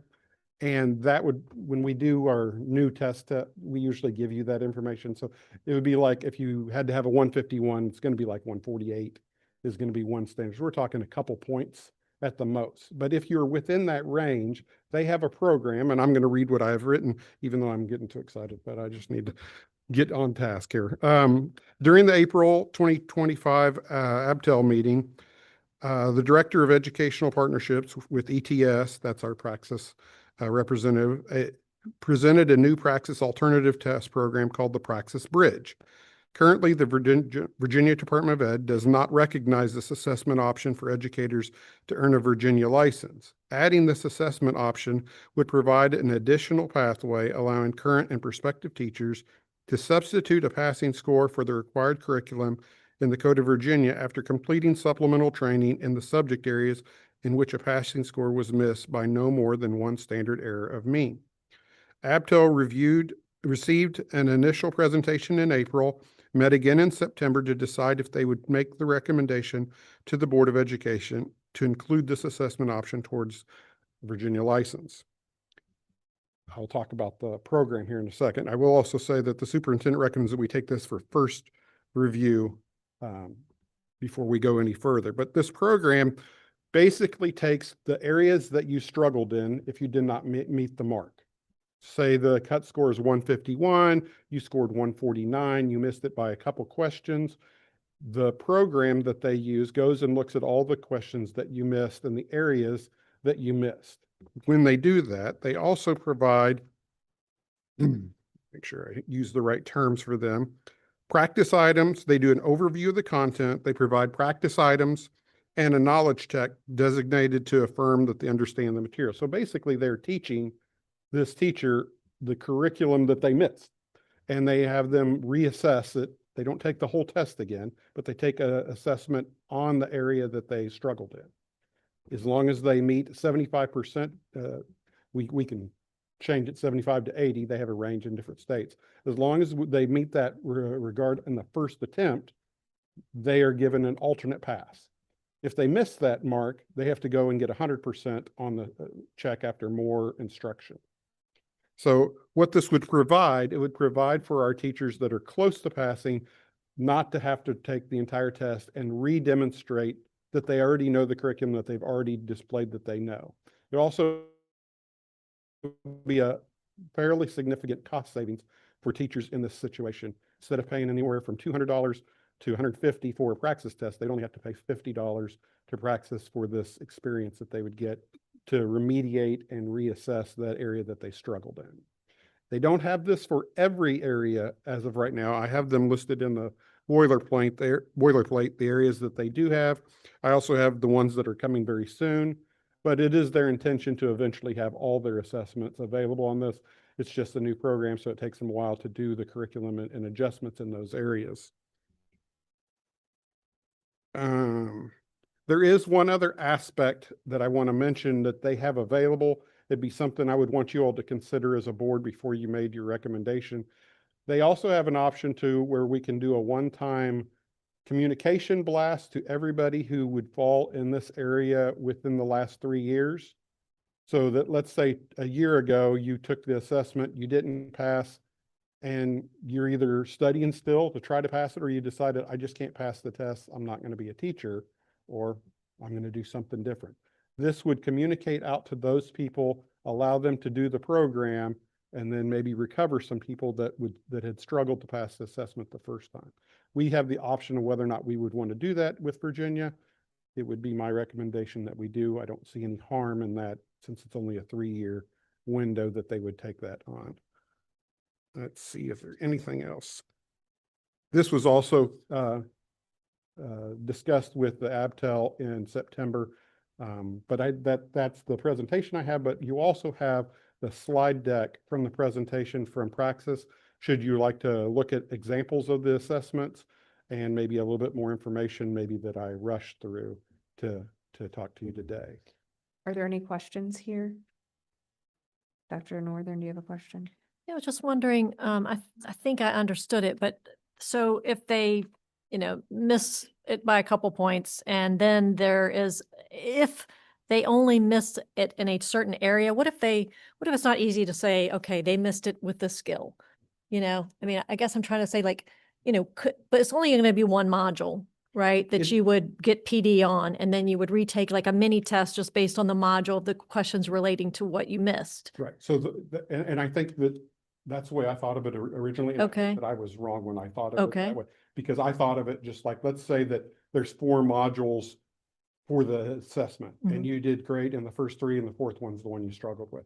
So you would just do that 4th module. But to your question, what if it was a little from the 4th, a little from the 3rd, little? So they create the module for the individual. Oh, wow. So it's more prescriptive to the areas that they struggled in. It's not as simple as just saying, module 4 is your low one, let's do the 4 one. Now, it could be, because that could just be how it worked out. Customizing a new It's test customizing it. based on what you've missed. Yeah. That's crazy. Wow. And how long will they be eligible to take this new test after they? There's 6 months after they've taken the test, except for this 3-year window that we could do a one-time blast. So Okay. after that blast, you only have 6 months to do that. To take it again. And I Okay. think part of the reason for the shortening of a window like that is because curriculum does change fairly rapidly in some of these subject area tests. So you might have missed it on an old test, and now we're already on a new test, and it's not going to be appropriate to go back and remediate you on an old test.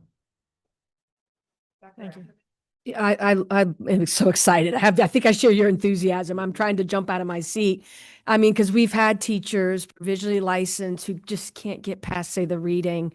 We even send them to tutoring and such, and to be able to target the help or tutoring in this way, I think it's phenomenal. And, I hear still from my higher ed colleagues in the field that there's sometimes a feeling in the field that we put more and more on them without some of those, like getting them through the teacher licensure programs, right? They require more. How can we help them get through? And I think this is finally one we can say, this is how we're going to help you get through. And with all that said, I would love for the board to consider a first and final review of this and move this forward as quickly as possible. Can I say one more thing? Actually, 2 quick things. One of them, one of the exciting things about this is that the opportunity for them to take this assessment, as opposed to what we currently have, where if you failed the assessment and you continue to teach and you keep tenure like you're on a provisional license, a superintendent could waive your assessment. I see this as a better step and probably more comfortable for some superintendents, that to have a person at least go through this process as well before they just waive an assessment. So that would be one thing. We have with our new math curriculum, this new program we come in, this could be one of those opportunities with the new math curriculum coming out for them to have an alternate. I think I wrote down the correct term for in the language, but it was, let me write it. It is, oh my goodness. I can't remember what it is. There's a funding source that we have for math curriculum and I can't use the right word, and a creative way to come up with another way to assess math teachers. This could be money that could be used for that as well. The math department reached out to me when they knew I was going to deliver this, just to make sure that I was prepared for that as well. So, Dr. Ackerman, is that a motion? Yes, I would like to make a motion that we consider first and final review of this great opportunity for our candidates. Mr. Gilstrap, do you have any objection to that? Do you feel that we need to? I would like for you to make a decision on the 3-year extension, if you're going to make that recommendation. Okay. Innovative math teacher credentialing option. Thank you. Okay. So, we would want to ensure that the motion contains the 3-year extension. So, we would waive first review and approve the advisory board on teacher education and licensures recommendation to approve the Praxis Bridge alternative assessment with the 3-year extension. Okay. Is that sufficient? Yes, it is. Okay. Is that good, everyone? Madam Chairman, can we add to that also that they be allowed to push out a one-time notification to all the individuals? That would be what the 3-year is. Yeah, Right. that would Okay. be That's in actual here process. with the motion. Yeah. Just want to make sure the notification part was in there. Okay. So we would waive first review. So the motion would be to waive first review and approve the Praxis Bridge alternative assessment program with a 3-year extension. So Dr. Ackerman made that motion, then Ms. Ashton seconded it. Is there any discussion? Dr. Northern?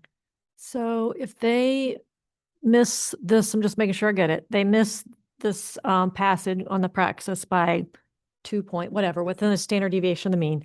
And then they, within 3 years, like we're retroactively saying, if you missed it within the last 3 years, right? So we're going to send back, okay, then you're going to get, you can take this instead of retaking the praxis. And then if they pass it then they get full They'll have a passing score. of a passing score. If they fail it again, then what happens? Then they're going to just have to keep taking the test. They have to keep taking the full test. It's like you can't keep taking customized test every time you miss a customized test, right? You have to go back to the original full test if you're not within that 3 years. Okay, got it. That's important. Additional discussion here, questions, comments? Okay. Dr. Ackerman, Aye. Mr. Green, Aye. Dr. Northern, Aye. Ms. McPherson, Ms. Kilgore, Aye. Ms. Ashton, Aye. Mr. Monk, Aye. and chair votes aye.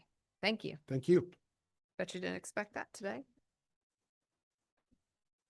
All right. Read our motion to go into closed session so that we can hear from board counsel. Sure.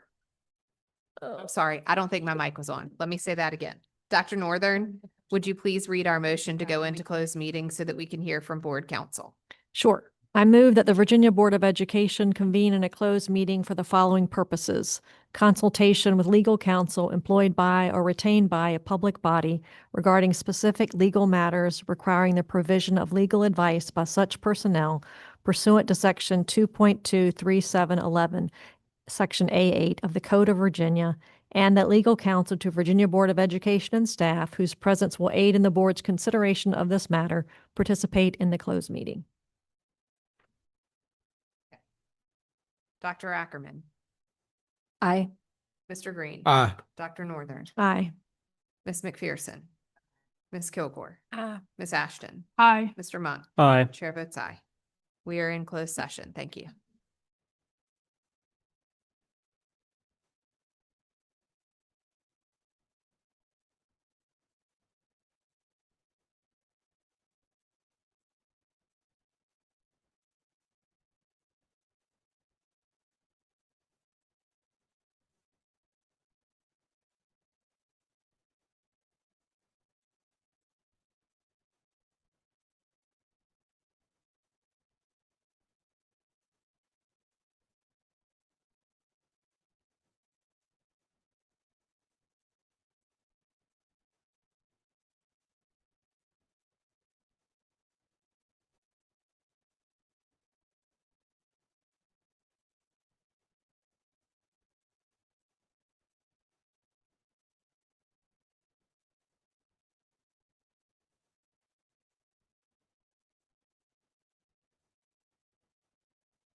Session, Dr. Northern, will you read our certification to return to open session? Yes, we convene today in a closed meeting pursuant to a recorded vote on the motion above and in accordance with the Freedom of Information Act, Section 2.23712 of the Code of Virginia requires that the board certify that, to the best of each member's knowledge, one, only public business matters lawfully exempt from open meeting requirements under this chapter, and two, only such public business matters as were identified in the motion by which the closed meeting was convened were heard, discussed, or considered.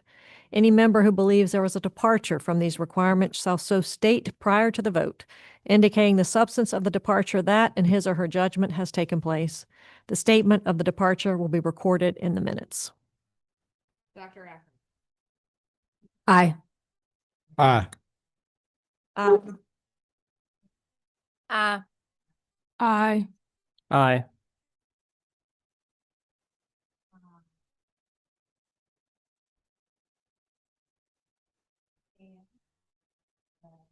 I will just note. Shoot, I didn't turn my mic on. Do I need to go back over that? Okay. Just wanted to say that Miss McPherson is not here for the certification out. She had to leave not too far from the beginning of our closed session. So in case that needs to be said for the record. Discussion of current issues. Does anyone have anything for that particular portion of our agenda today? Okay. Superintendent Gullickson, you don't either. I don't either.